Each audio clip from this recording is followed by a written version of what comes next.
Hello everyone, welcome to magnet brains. Myself Prateek Karn स्वागत करता हूं आपका अपने यूट्यूब चैनल मैग्नेट ब्रेन्स पर, जहां पर आपको मिलता है क्वालिटी कंटेंट, क्वालिटी एजुकेशन, वो भी बिल्कुल बाकायदा फ्री ऑफ कॉस्ट। केजी से लेकर के क्लास 12 तक का पूरा एजुकेशन, पूरा सिलेबस, हर एक चीज टॉपिक वाइज बाकायदा डिटेल्ड वीडियो फॉर्मेट में कवर करवाई जाएगी। और अगर आपको ई नोट्स चाहिए तो इस वीडियो के डिस्क्रिप्शन में एक लिंक होगी, उसको जाकर के चेकआउट कर लेना। ठीक है, तो आते हैं class 12 physics chapter number 1 electric charges and fields. इसका कंप्लीट चैप्टर रिवीजन लेकर के आ गए हैं। ठीक है, इस कंप्लीट चैप्टर रिवीजन में क्या होगा, बहुत सारा कंटेंट, ऑलमोस्ट सारा कंटेंट बहुत ही कम समय में आपके दिमाग में डाल दिया जाएगा और बहुत ही शानदार तरह से। ठीक है, तो चलिए बिना समय लगाए जल्दी स्टार्ट करते हैं। आते हैं इसके इंट्रोडक्टरी स्लाइड के ऊपर। ये जो इलेक्ट्रिक चार्जेस एंड फील्ड्स है ना, इसकी स्टडी बेसिकली एक अम्ब्रेला के अंदर आती है जिसे कहा जाता है इलेक्ट्रोस्टैटिक्स। ठीक है, इलेक्ट्रोस्टैटिक्स का मतलब क्या होगा कि चार्जेस की स्टडी की जाएगी, बट वो चार्जेस होंगे एट द रेस्ट कंडीशन। ठीक है, तो उसकी पूरी स्टडी को कहा जाएगा electrostatics. It's as simple as that. तो what do we mean by electrostatics? तो we have learned that electric charges are produced due to friction between two bodies which are rubbed against each other. अब ऐसे बहुत सारे example आपके दिमाग में भी आएंगे कि हाँ यार, जब इसको पढ़ रहे थे ना तो ऐसा कहा गया था कि एक ग्लास रॉड है, एक ग्लास रॉड है, उसको रब कर दिया गया है, मान लो एक सिल्क के क्लॉथ के साथ। एक ग्लास रॉड को रब कर दिया गया है एक सिल्क के क्लॉथ के साथ। तो जब भी ऐसे अपन ग्लास के रॉड को रब करेंगे ना सिल्क क्लॉथ के साथ, तो वहां पे ट्रांसफर ऑफ इलेक्ट्रॉन्स तो होते हैं। और मैं एक बात अभी क्लियर कर दूं कि एक बॉडी जिसका वर्क फंक्शन कम है वो जल्दी इलेक्ट्रॉन्स को लूज करेगी, और एक बॉडी जिसका वर्क फंक्शन ज्यादा है उसमें से इलेक्ट्रॉन्स को बाहर निकालने के लिए हमें ज्यादा भारी मशक्कत करनी पड़ जाएगी। आया फंडा समझ में? तो ये फंडा पूरा क्लियर हुआ। अगर बॉडी का वर्क फंक्शन ज्यादा है, इसका मतलब ज्यादा एनर्जी देनी पड़ेगी, तब जाकर के इलेक्ट्रॉन निकलेंगे। और अगर किसी बॉडी का वर्क फंक्शन कम है तो बॉडी को कम एनर्जी देनी पड़ेगी, तब उसके इलेक्ट्रॉन्स निकल जाएंगे आराम से। ठीक है, आया समझ? Okay, the charges on insulating bodies can not move on their own. अगर कोई इंसुलेटिंग बॉडी है तो वो चार्जेस के फ्लो को वैसे भी रेस्ट्रिक्ट कर रही है, तो उसके ऊपर चार्जेस खुद से फ्लो नहीं कर सकते। That is why they are called as static charges. अब अगर चार्जेस फ्लो नहीं कर रहे हैं तो वो रुके हुए हैं मतलब स्टैटिक चार्जेस। ठीक है, the branch of physics which deals with the study of charges at rest, that is static charges. The forces between the static charges, मतलब एक ऐसी ब्रांच जो कि स्टैटिक चार्जेस के बारे में आपसे डिस्कस करें। उसके बाद स्टैटिक चार्जेस के बीच में काम करने वाले फोर्स ऑफ अट्रैक्शन या फोर्स ऑफ रिपल्शन के बारे में डिस्कस करें। ऐसी ब्रांच को कहा जाता है इलेक्ट्रोस्टैटिक्स, या फिर स्टैटिक इलेक्ट्रिसिटी, या फिर फ्रिक्शनल इलेक्ट्रिसिटी। ये इसका इंट्रोडक्टरी स्लाइड था। मैं चाहूंगा आप इसका स्क्रीनशॉट लेंगे। भाई स्क्रीनशॉट लेना पड़ेगा बहुत ज्यादा। 3 2 1 रेडी गो डन। और मैं हमेशा कहता हूं भाई कि स्क्रीनशॉट लेकर के ना किसी स्पेसिफिक फोल्डर में सेव करो, ताकि जब तुम बाद में पढ़ने के लिए बैठो तो फिर तुमको ना पूरे तुम्हारे वो व्हाट्सएप के स्क्रीनशॉट्स, तुम्हारे बाकी डीपीस के स्क्रीनशॉट्स के बीच में तुम्हें ढूंढना ना पड़े कि काम की चीज कहां खो गई। ठीक है, आया फंडा समझ? चलो अब जरा देखते हुए चलना। A careful analysis of these facts observed lead to the following conclusions. ठीक है, अब ये कौन कौन से conclusions हमारे सामने आ रहे हैं जरा देखें। The bodies like glass rod, ebonite rod, silk, fur acquire electric charge on rubbing। और वैसे भी अगर आप बॉडीज की रबिंग करेंगे ना तो वहां पे इलेक्ट्रॉन्स का ट्रांसफर तो होगा। किस बॉडी से किस बॉडी की तरफ? जिस बॉडी के पास लो वर्क फंक्शन है वहां से इलेक्ट्रॉन जाएंगे किस बॉडी के पास? जिस बॉडी के पास हाई वर्क फंक्शन है। ठीक है, लो वर्क फंक्शन वाली बॉडी जल्दी इलेक्ट्रॉन्स को रिलीज कर देगी, बिकॉज अगर लो वर्क फंक्शन है तो वहां पे कम एनर्जी देने पे ही इलेक्ट्रॉन बाहर निकल जाएंगे। ठीक है, चलो The polystyrene ball या pith ball acquire electric charges by actual contact with the charge body। ठीक है, अगर एक्चुअल कांटेक्ट करवाना पड़ रहा है चार्जिंग करने के लिए, that is called as conduction। अगर बिना फिजिकल कांटेक्ट के ही एक बॉडी पे चार्जेस इंड्यूस हो गए उसे कहा जाएगा इंडक्शन। चार्जिंग के दो मोड्स होते हैं, कंडक्शन और इंडक्शन। ठीक है, an American scientist Benjamin Franklin sir named the two kind of charges as positive and negative. ठीक है, हम लोग जानते हैं कि चार्जेस पॉजिटिव भी होते हैं, चार्जेस नेगेटिव भी होते हैं। और चार्जेस के बारे में तो मैंने अभी आपको इस वीडियो के अंदर पूरा बताया भी नहीं है, लेकिन इसके बाद भी आप सब लोग को पता है कि सर अगर ये प्लस है तो यहाँ पे क्या होगा? एवरीबडी नोज दिस, रिपल्शन होगा। अगर ये माइनस है और ये माइनस है तो सर यहां पे क्या होगा? यहां पर भी रिपल्शन होगा। अगर ये प्लस है और अगर ये माइनस है तो यहां पर भी क्या होगा? यहां पर अट्रैक्शन होगा। आया समझ? क्या बोलते हो भाई लोग, आया समझ कि नहीं आ गया? पक्का पूरा फंडा सुपर क्लियर है? तो like charges repel each other, unlike charges attract each other. तो ये जो चार्जेस को ना दो तरह से बांटा गया है उसके साइन कन्वेंशन के बेसिस पे कि पॉजिटिव होंगे नेगेटिव होंगे, ये काम किसने करा था? बेंजामिन फ्रैंकलिन सर ने किया था, ठीक है। The property which differentiates the two kind of charges is called the polarity of charge. भाई प्रोटॉन का चार्ज और इलेक्ट्रॉन का चार्ज, इन दोनों को डिफरेंशिएट कैसे किया जाता है? On the basis of sine convention. अगर पॉजिटिव है तो चार्ज होगा प्रोटॉन का, अगर नेगेटिव है तो चार्ज होगा इलेक्ट्रॉन का। It's as simple as that. ये वाला फंडा पूरा क्लियर, इसका स्क्रीनशॉट लेंगे आप। 3 2 1 रेडी गो डन। हो चुका है, हो चुका है, हो चुका है। चलो आगे बढ़ते हैं बेटा, ये वाला फंडा पूरा सुपर क्लियर। उसके बाद इलेक्ट्रिक चार्ज के बारे में यहां बात करेंगे।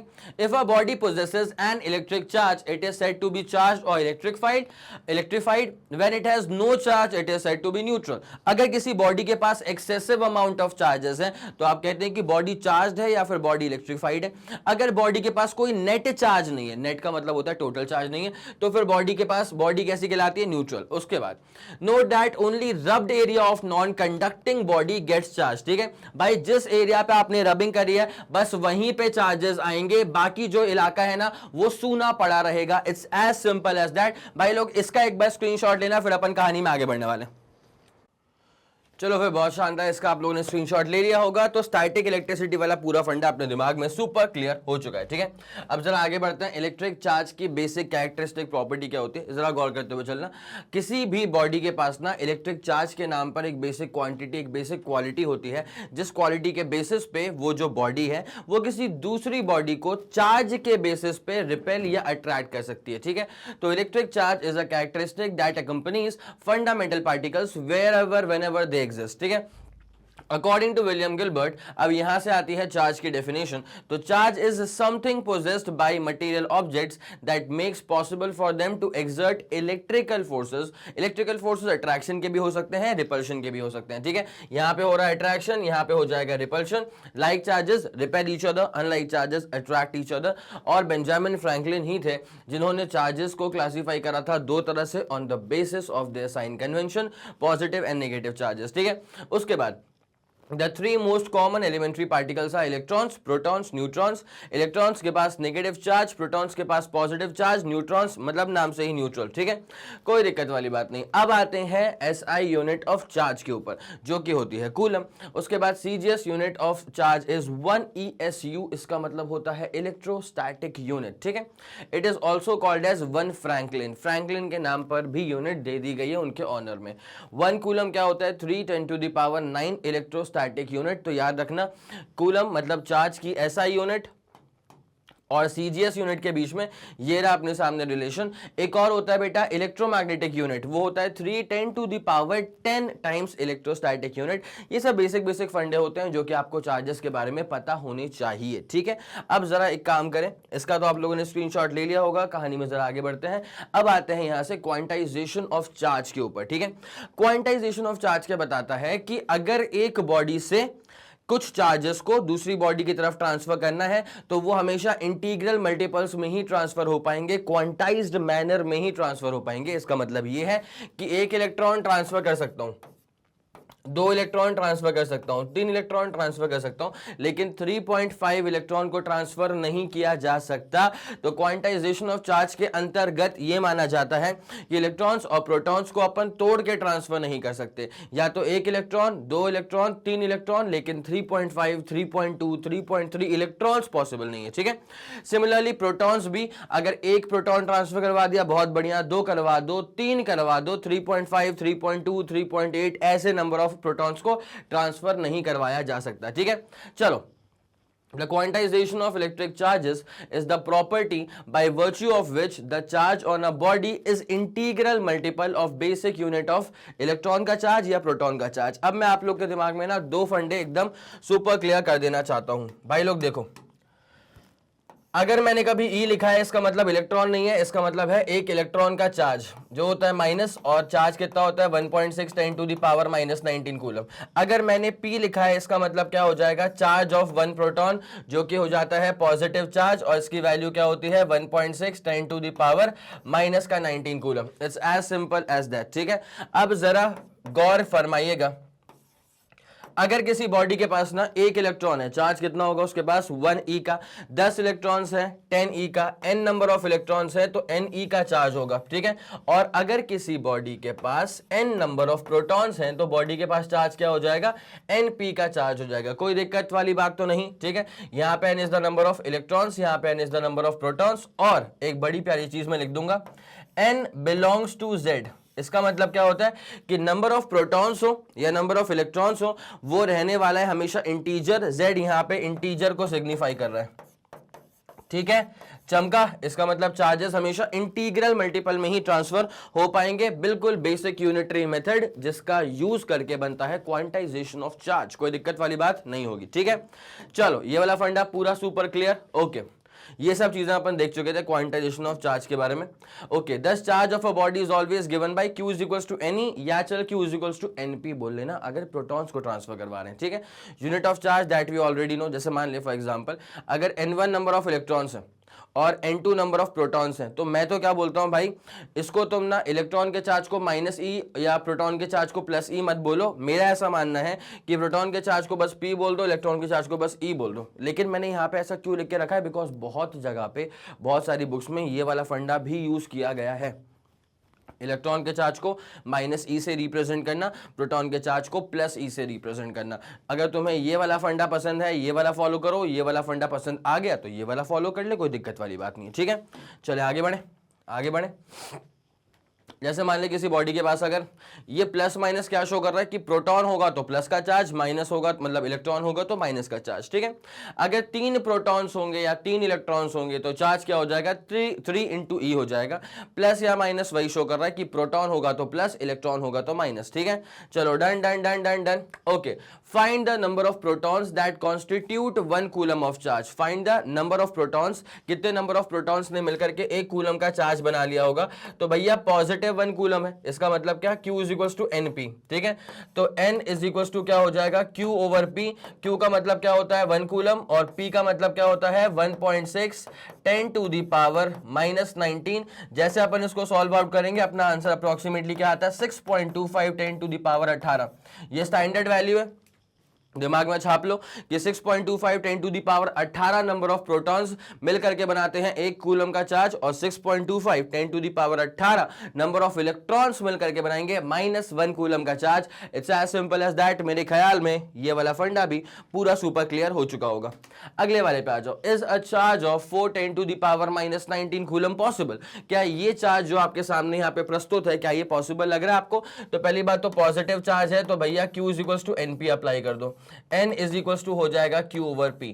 चार्ज की वैल्यू सर गिवन है, चार्ज की वैल्यू गिवन है 4 10 टू दी पावर -19, और p का मतलब होता है चार्ज ऑफ 1 प्रोटॉन जो कि होता है 1.6 10 टू दी पावर -19। जैसे अपन इसको सॉल्व आउट करेंगे ये निपट जाएगा, 4/1.6 करोगे 2.5। नंबर ऑफ प्रोटॉन्स आ रहे हैं 2.5, जो कि बिल्कुल भी पॉसिबल नहीं है। This is not an integer. अगर ये एक इंटीजर नहीं है तो इसका मतलब ये वाला चार्ज कहीं से कहीं तक पॉसिबल नहीं है। तो लिख देना कि this is not possible, this is not possible. It's as simple as that. मेरे ख्याल में ये वाला फंडा भी सुपर क्लियर हो चुका होगा। जल्दी इसका स्क्रीनशॉट ले लो बेटा, फिर अपन आगे बढ़ते हैं। 3 2 1 रेडी गो एंड डन। कोई दिक्कत वाली बात नहीं है। चलो बढ़िया, एक तरफा शानदार। अगले वाले पे ओके, कूलम्स लॉ पे आते हैं यहां से। तो now we come to the equation for Coulomb's law. यहां पे आपको मालूम चलता है कि दो चार्जेस के बीच में फोर्स ऑफ अट्रैक्शन या फोर्स ऑफ रिपल्शन कैसे निकाला जाएगा और कितना आएगा, कितने फोर्सेस से अट्रैक्शन होगा, कितने फोर्सेस से रिपल्शन होगा, ये सब चीजें यहां पे आपको जानने को मिल जाती हैं। तो जरा इसकी बेसिक सी थ्योरी है वो जरा देख लो। पहली बात तो ये है कि this equation works only for charge particles, ठीक है। उसमें भी पार्टिकल्स पे ध्यान देना, छोटे छोटे पार्टिकल्स पे काम करता है, ठीक है। और उनके बीच में फोर्स ऑफ अट्रैक्शन, रिपल्शन सब निकल जाएगा, कोई दिक्कत वाली बात नहीं, ठीक है। अब जरा गौर करते हुए चलना बहुत ही शानदार तरह से, ठीक है। यहाँ पे कूलम्स लॉ के अंदर आपको फोर्स निकालना है। क्या निकालना है बेटा? फोर्स निकालने को मिलेगा। It's as simple as that, ठीक है। तो मेरे ख्याल से ये वाला फंडा पूरा सुपर क्लियर आप लोग को, ये थ्योरी तो समझ में आ रही होगी, ठीक है।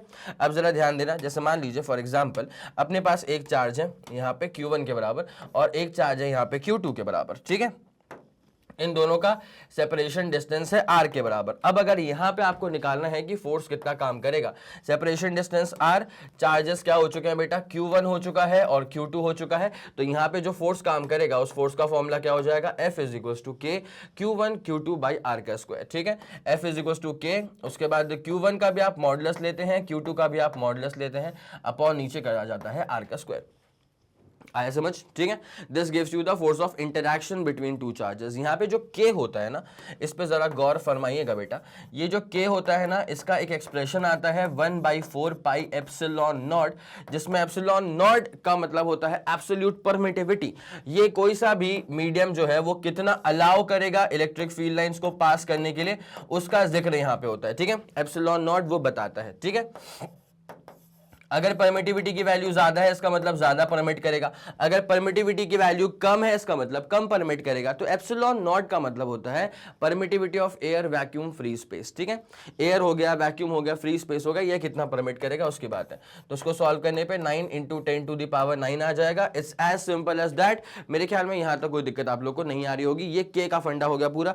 जल्दी इसका स्क्रीनशॉट लेना। 3 2 1 रेडी, गो एंड डन। ठीक है, this was about Coulomb's law. मेरे ख्याल में ये वाला फंडा आप लोग का पूरा सुपर क्लियर हो गया। ठीक है, चलो आगे बढ़े आगे बढ़े आगे बढ़े। अब यही सारी चीजें आपको स्क्रीनशॉट लेने के लिए भी मिल जाएंगी। सबको जमा के रख दिया है भैया इलेक्ट्रोस्टैटिक का बहुत ही तगड़ा वन शॉट रिवीजन वीडियो, ये रहा आपके सामने। ठीक है, जरा गौर करिए, वही चीज थी अकॉर्डिंग टू कूलम्स लॉ, जो फोर्स ऑफ इंटरैक्शन है। इंटरैक्शन वर्ड हम कब यूज करेंगे, जब हम श्योर नहीं होते ना कि चार्जेस के बीच में अट्रैक्शन हो रहा है कि रिपल्शन हो रहा है। जब हम श्योर नहीं होते हैं तो फिर हम एक टर्म यूज कर लेते हैं इंटरैक्शन। और सर हम श्योर क्यों नहीं होते, यहां तो दिख रहा है Q1 Q2, अब तुमने उसको प्लस मान लिया, बाय डिफॉल्ट ही तुमने उसको क्या मान लिया बेटा, प्लस मान लिया। तो फिर तुम बोलोगे कि हाँ सर इसके बीच में तो सर रिपल्शन होगा, मत तो करो सर। लेकिन मैं बोल दूं कि भैया Q1 के अंदर वैल्यू जो है -1। ठीक है, जज्बात हालात सब पलट दिए। Q1 की वैल्यू अगर मान ले -1 है और Q2 को मैंने बोला कि भाई चल Q2 +5 है। अब बताओ भैया क्या हो गया, यहाँ पे एक चार्ज नेगेटिव एक चार्ज पॉजिटिव, तब तो अट्रैक्शन भी हो सकता है, कोई दिक्कत वाली बात तो नहीं। इसका मतलब क्या, चार्जेस के बीच में अट्रैक्शन है या रिपल्शन है। जब हम शॉर्ट नहीं होते तो हम एक टर्म यूज कर देते हैं बेटा, इंटरैक्शन। ठीक है, क्या है, फोर्स ही तो है। ठीक है, फोर्स ही तो है। तो निकालता कैसा, F is equal to K Q1 Q2 by R का स्क्वायर। इनवर्स स्क्वायर लॉ को फॉलो करता है, दिख रहा होगा आप लोग को, F is inversely proportional to R का स्क्वायर। तो force basically follows the inverse square law. It's as simple as that. जल्दी इसका स्क्रीनशॉट लेंगे आप लोग, फिर अपन आगे बढ़ते हैं। 3 2 1 रेडी गो डन, हो गया। चलो बहुत बढ़िया, बहुत शानदार, एक तरफा। ठीक है, आगे बढ़ो। K का मतलब इलेक्ट्रोस्टैटिक फोर्स कांस्टेंट, और पूरा सॉल्व करने के बाद जो K की वैल्यू आती है वो आती है 9 × 10⁻⁹। और यूनिट कैसे निकाली होगी सर बेटा, F इज इक्वल टू क्या हो गया था, K Q1 Q2 by R का स्क्वायर। तो K क्या हो जाएगा, FR square upon Q1 Q2, तो न्यूटन मीटर स्क्वायर पर coulomb square, newton metre square पर कूलम स्क्वायर। याद रखिएगा एप्सिलॉन में जो नॉट लगा है ना, दिस नॉट का symbol signifies the presence of vacuum, signifies the presence of vacuum. ठीक है, चलो चलो चलो आगे बढ़ते हैं। तो epsilon naught is called as the absolute electrical permittivity of free space. और यहां पे उसके बाद जो एग्जैक्ट पूरा एक्सपैंडेड फॉर्मूला आएगा, K को खोल दिया 1/4 पाई एप्सिलॉन नॉट। ठीक है, चलो आगे बढ़े। Characteristics of coulomb forces, coulomb force के कुछ कैरेक्टरिस्टिक है इंपॉर्टेंट, जरा उस पर गौर फरमाया जाए। Electrostatic force between two charges obeys inverse square law, मैंने उसकी बात आपसे पहले ही कर ली थी। Electrostatic force between two charges is attractive for unlike charges and it is repulsive for like charges, जो कि बेसिक प्रॉपर्टी हम जानते हैं इसके बारे में कि हाँ ठीक है भैया, अगर लाइक चार्जेस हैं तो they will repel each other, अगर अनलाइक चार्जेस हैं तो they will attract each other. ठीक है, तो ये तो यार अभी तुम लोगों ने इसके बारे में और भी जगहों पे सुन के रखा होगा कि we are unlike, that's why there is attraction between us.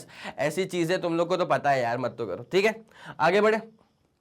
Okay, electrostatic force between two charges is not affected by the presence or absence of any other charges. ठीक है, दो चार्जेस के बीच में अगर अट्रैक्शन हो रहा है या रिपल्शन हो रहा है, that is governed entirely by Coulomb's law. ठीक है, अब इसके बीच का जो फोर्स ऑफ अट्रैक्शन या रिपल्शन है, उसमें ₹2 का फर्क नहीं पड़ने वाला आसपास रखे हुए चार्जेस की वजह से। आ गया समझ? That remains unaffected bye the presence or absence of unlike और एब्सेंस ऑफ डिफरेंट चार्जेस। ठीक है, अब आते हैं डाइलेक्ट्रिक कांस्टेंट के ऊपर। कोई बड़ी बात नहीं है, सिंपल सी बात है, यहाँ पे दो चीजों का रेशियो है। ठीक है, जब फोर्स तुम एयर में निकालोगे ना तो क्या आएगा 1/4πε0। वही चार्जेस हैं Q1 Q2, वही सेपरेशन डिस्टेंस है r का स्क्वायर। जब फोर्स तुम पर्टिकुलर मीडियम में निकालोगे ना तो 1/4πε0 मत लगा देना, because not signifies the presence of air free space है वैक्यूम। अगर चार्जेस को मैंने अब उठा करके किसी दूसरे मीडियम में डाल दिया है तो वहां पे अब मैं एप्सिलॉन नॉट को यूज नहीं कर सकता, लेकिन चार्जेस को मैंने सेम रखा है Q1 Q2। जैसे मैं इसको डिवाइड करूंगा, जैसे मैं इसको डिवाइड करूंगा तो force in air upon force in medium ये आ जाएगा एप्सिलॉन अपॉन एप्सिलॉन नॉट, और इसे ही कहा जाता है रिलेटिव परमिटिविटी। और बड़ी प्यारी बात है, इसे ही डाइलेक्ट्रिक कांस्टेंट भी कहा जाता है। बेटा कंफ्यूज मत होना, कूलम्स लॉ के अंदर जो के आया था दैट वाज स्मॉल के, ठीक है, और यहाँ पे जो के आता है वो होता है capital K. This is going to be called as the dielectric constant of any particular medium. और dielectric constant is also a unitless quantity, because force upon force, newton by newton, कट पिट गया, निपट गया, पूरा लुटपुट गया। ठीक है, आया समझ, कोई दिक्कत नहीं है। चलो सेम चीज करिए अपन यहाँ पे, जब मीडियम में निकालेंगे ना तो ऐसी कुछ कहानी हो जाएगी। ठीक है, अल्टीमेटली देख फॉर्मूला क्या आया, हमारा फॉर्मूला क्या आया था, force in air upon force in medium is equal to dielectric constant के। तो यहां से अगर मैं फोर्स इन मीडियम निकालना चाहूं तो क्या हो जाएगा, एफ नॉट ओवर के, और वही यहां पे आ रहा है force in medium is equal to F not over K. It's as simple as that. ठीक है, तो मेरे ख्याल में ये वाला फंडा सुपर क्लियर हो चुका होगा। ठीक है, आगे बढ़ जाओ बेटा, अब आ जाओ डाइलेक्ट्रिक कांस्टेंट की कुछ बहुत ही स्पेशल वैल्यूज के ऊपर। इसमें भी सबसे स्पेशल क्या है, वैक्यूम एयर की याद कर लेना और एक वाटर की याद कर लेना। ठीक है, ये जो है ना वो बहुत दफा यूज हो जाती है इसलिए बोल रहा हूं। ठीक है, डाइलेक्ट्रिक कांस्टेंट की कुछ वैल्यूज रही है, the force between to given charges held in given distance apart in water, water का डाइलेक्ट्रिक कांस्टेंट है 81, is only 1/81 of the force between them in air या वैक्यूम। ठीक है, मतलब अगर मैं वाटर की बात करूं तो force in vacuum, force in water is equal to dielectric constant. ठीक है, तो force in vacuum upon force in, अगर मैंने वाटर रख लिया है तो फिर डाइलेक्ट्रिक कांस्टेंट की वैल्यू क्या हो जाएगी बेटा, 81 हो जाएगी। जिसका मतलब चार्जेस के बीच का फोर्स जब वो पानी में रखे हैं, this is equal to same दो चार्जेस के बीच का फोर्स जब वो वैक्यूम में रखे थे ना, उसका 1/81 टाइम्स। भाई कितना कम हो गया भैया, जब चार्जेस को पानी में रख दिया है तो उसके बीच का फोर्स बहुत ज्यादा कम हो गया है। कितने टाइम्स कम हो जाएगा, डाइलेक्ट्रिक कांस्टेंट की वैल्यू पकड़ लो, किसकी, उस पर्टिकुलर मीडियम की, उससे डिवाइड मार दो, बस इतनी सी बात है। ठीक है, ये वाला फंडा पूरा सुपर क्लियर हो चुका है। जल्दी इसका स्क्रीनशॉट लेंगे, 3 2 1 रेडी गो, डन हो चुका। बढ़िया बढ़िया बढ़िया, शानदार, एक तरफा जबरदस्त। ठीक है, अब आते हैं फोर्सेस बिटवीन मल्टीपल चार्जेस। यहां पे दरअसल कहानी होती है अबाउट द सुपरपोजिशन प्रिंसिपल। ठीक है, about what, about the superposition principle. ठीक है, जैसे मान लिया अब सेंट्रल वाले चार्ज पे मुझे फोर्स निकालना है। ठीक है, तो पहले वाले की वजह से, दूसरे वाले की वजह से, तीसरे वाले की वजह से, ऐसे सबके वजह से निकाल देंगे और अल्टीमेटली अपन उसका वेक्टर समेशन कर देंगे। It's as simple as that. मेरे ख्याल में कोई दिक्कत वाली बात नहीं है। इसका बेसिक थ्योरी था, एक बार इसका स्क्रीनशॉट ले लो, फिर अपन कहानी में आगे बढ़ने वाले। चलिए ठीक है, बहुत शानदार। तो इसका आप लोगों ने बेसिक आइडिया देख लिया होगा। अब मैं आपको और थोड़ा सा ना डीप में इसमें लेके जाता हूँ। ठीक है, जैसे मान लिया फॉर एग्जांपल एक चार्ज है जो कि यहाँ पे रखा हुआ है। ठीक है, इसको मैंने बोला सेंट्रल चार्ज है, अपने हिसाब से मैंने इसको सेंट्रल चार्ज Q0 बोल दिया, कोई दिक्कत वाली बात नहीं। ठीक है, अब इसके आसपास ना रखे हुए हैं बहुत सारे चार्जेस, मतलब बहुत सारे चार्जेस। एक चार्ज ये रखा है, एक चार्ज ये रखा है, एक चार्ज ये रखा है, ऐसे एक चार्ज ये रखा है, ऐसे इसके पास बहुत सारे चार्जेस रखे हुए हैं। ठीक है, n नंबर ऑफ चार्जेस यहाँ पर प्लेस्ड हैं।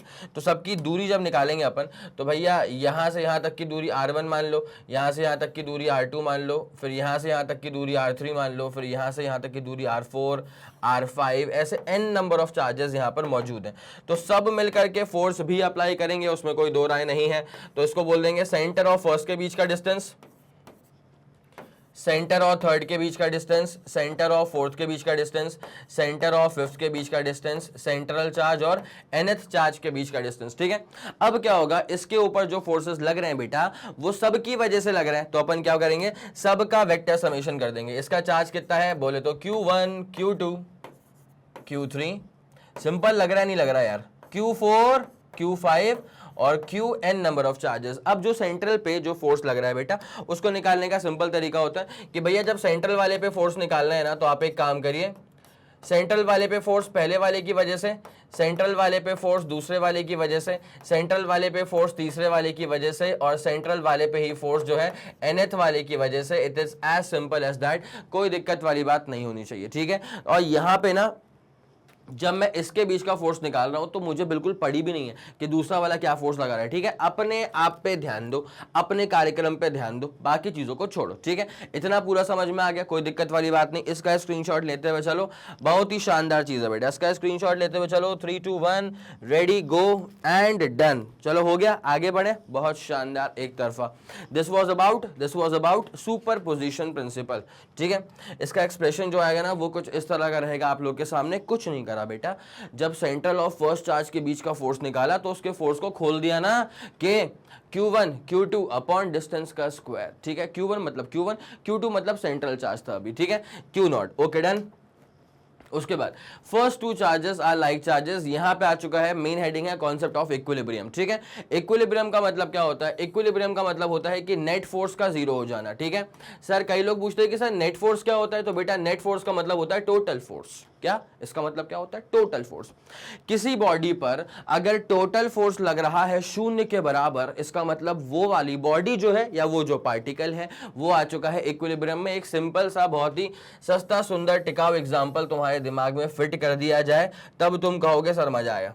देखो भैया, अगर इस वाले पे एक फोर्स लग गया इस तरफ, इसको बोल देते हैं F1, और इस वाले पे एक फोर्स लग गया, इसको बोल देते हैं F2। तो भाई अगर F1 और F2 दोनों की वैल्यू बराबर हो गई, अगर ऐसा होता है कि F1 और F2 दोनों की वैल्यू बराबर हो जाएगी, तब आप बिल्कुल खुशी खुशी कह सकते हो कि sir body is under equilibrium, ठीक है। तब तुम बोल सकते हो कि बॉडी इज अंडर इक्विलिब्रियम।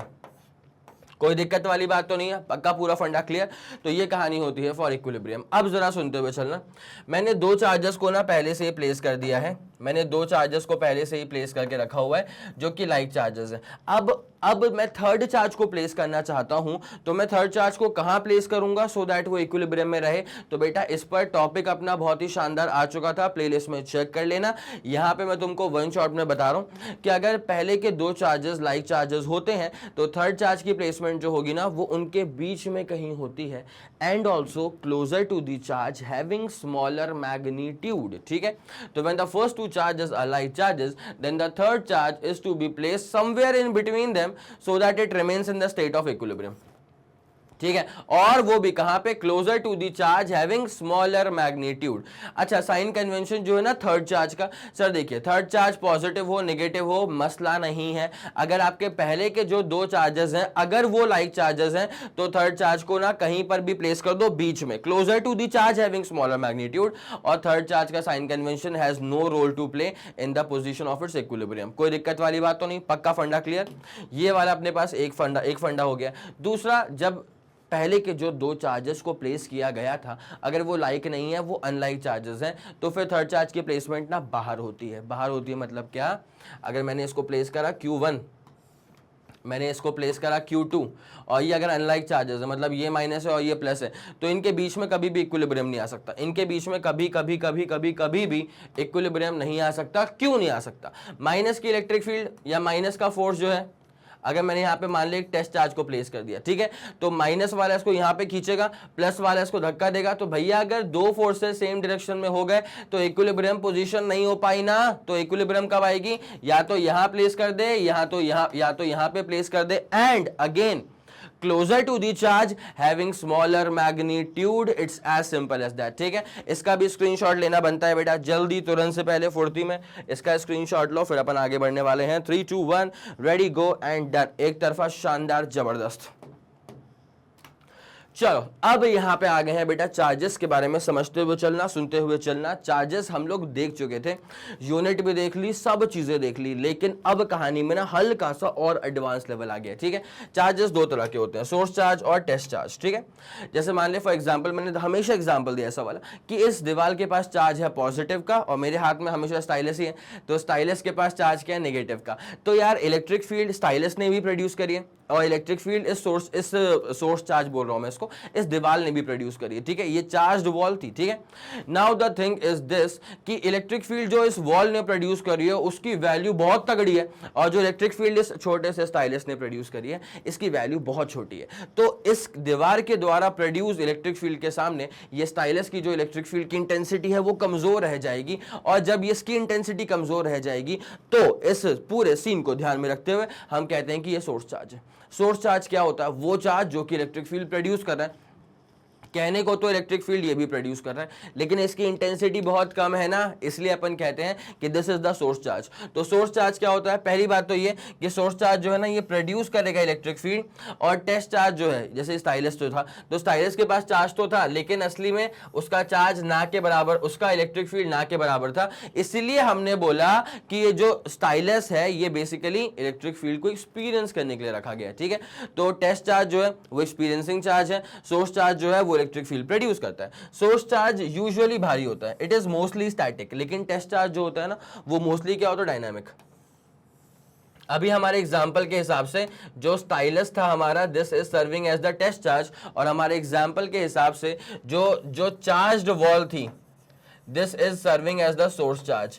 जो चार्ज्ड वॉल थी, this is serving as the source charge, ठीक है। तो सोर्स चार्ज स्टैटिक है और टेस्ट चार्ज डायनामिक है। और उसके बाद देखो एक और चीज, mostly the source charge is comparatively heavy, mostly the source charge is comparatively heavy as when compared to the test charge, ठीक है। तो test charge is comparatively light। तो ये इसका बेसिक ना distinguishing factors हो गए हैं between source charge and the test charge। ये बात दिमाग में जा रही है, बड़े प्यार से जा रही है, आगे चीजें और भी क्लियर करूंगा। तो एक बार इसका स्क्रीनशॉट लो, फिर अपन आगे बढ़ेंगे। बेटा हर एक स्लाइड का स्क्रीनशॉट लेना बहुत इंपॉर्टेंट है, बहुत ज्यादा दिल से लगा के रखो। हो गया? चलो ओके डन, ठीक है। अब आते हैं direction of electric field lines के ऊपर। जैसे एक मैग्नेट अगर कहीं पे रखा हुआ है, तो वो जो मैग्नेट है बेटा वो अपने आसपास क्या प्रोड्यूस करेगा? वो अपने आसपास प्रोड्यूस करेगा मैग्नेटिक फील्ड। वैसे ही अगर कोई चार्ज कहीं पे रखा हुआ है, तो वो जो चार्ज है वो अपने आसपास क्या प्रोड्यूस करेगा? एक चार्ज अपने आसपास प्रोड्यूस करता है इलेक्ट्रिक फील्ड, ठीक है। अगर आप मैग्नेट के बहुत पास जाओगे तो मैग्नेटिक फील्ड की इंटेंसिटी, मैग्नेटिक फील्ड की जो स्ट्रेंथ है वो बढ़ जाती है। सेम फंडा यहां पे अप्लाई कर दो। अगर आप किसी चार्ज के पास जाओगे तो इलेक्ट्रिक फील्ड की इंटेंसिटी, इलेक्ट्रिक फील्ड की स्ट्रेंथ बढ़ जाएगी। It's as simple as that, ठीक है। तो हमारा फोकस जो है ना धीरे धीरे कहां शिफ्ट हो रहा है? टुवर्ड्स इवैल्यूएटिंग इलेक्ट्रिक फील्ड की intensity. It's as simple as that, ठीक है। पहले इलेक्ट्रिक फील्ड को मैं स्पेस में अगर प्लॉट करूंगा ना, तो उसको इलेक्ट्रिक फील्ड लाइंस के सहारे से प्लॉट करूंगा, ठीक है। तो ये सब जो जा रही है ये सब क्या है? इलेक्ट्रिक फील्ड लाइंस है। अब जरा गौर करिएगा, अगर एक पॉजिटिव का सोर्स चार्ज है, तो पॉजिटिव सोर्स चार्ज की जो इलेक्ट्रिक फील्ड लाइंस होती हैं वो होती हैं रेडियली आउटवर्ड्स, बोले तो परपेंडिकुलरली आउटवर्ड्स, ठीक है। और एक नेगेटिव सोर्स चार्ज की जो इलेक्ट्रिक फील्ड लाइंस होती हैं वो होती हैं रेडियली इनवर्ड्स, बोले तो परपेंडिकुलरली इनवर्ड्स। ये इसका बेसिक डायरेक्शन होता है। दिमाग को एकदम सटीक तरह से पे चिपका दो कि अगर एक पॉजिटिव सोर्स चार्ज है, इलेक्ट्रिक फील्ड लाइन सट्ट से बाहर। अगर एक नेगेटिव चार्ज है, अगर एक नेगेटिव सोर्स चार्ज है, तो उसकी इलेक्ट्रिक फील्ड लाइन सट्ट से अंदर perpendicularly inwards. It's as simple as that, ठीक है। ये वाला फंडा पूरा क्लियर है। उसके बाद यहां पे ना जो ये अपन ने इलेक्ट्रिक फील्ड लाइंस को डायरेक्शन दी है वो कैसे दी है बेटा? वो दरअसल एक टेस्ट चार्ज को प्लेस करके, ठीक है। एक टेस्ट चार्ज को मैंने यहां पे प्लेस करा q naught, unit positive test charge, ठीक है।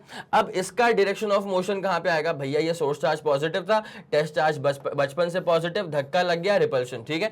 तो बाहर की तरफ गया, तो भैया पॉजिटिव टेस्ट चार्ज के डायरेक्शन को देखते हुए हम इलेक्ट्रिक फील्ड की डायरेक्शन दे देते हैं। आया समझ?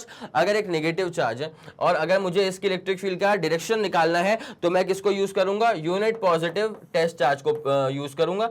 माइनस ने प्लस को करा अट्रैक्ट, तो सारी इलेक्ट्रिक फील्ड लाइन कहां पे आ गई? Radial inward, perpendicular inwards. तो प्लस की इलेक्ट्रिक फील्ड लाइंस बाहर और माइनस की इलेक्ट्रिक फील्ड लाइंस अंदर। It's as simple as that, ठीक है। ये वाला फंडा सुपर क्लियर। आगे बढ़े, चलो।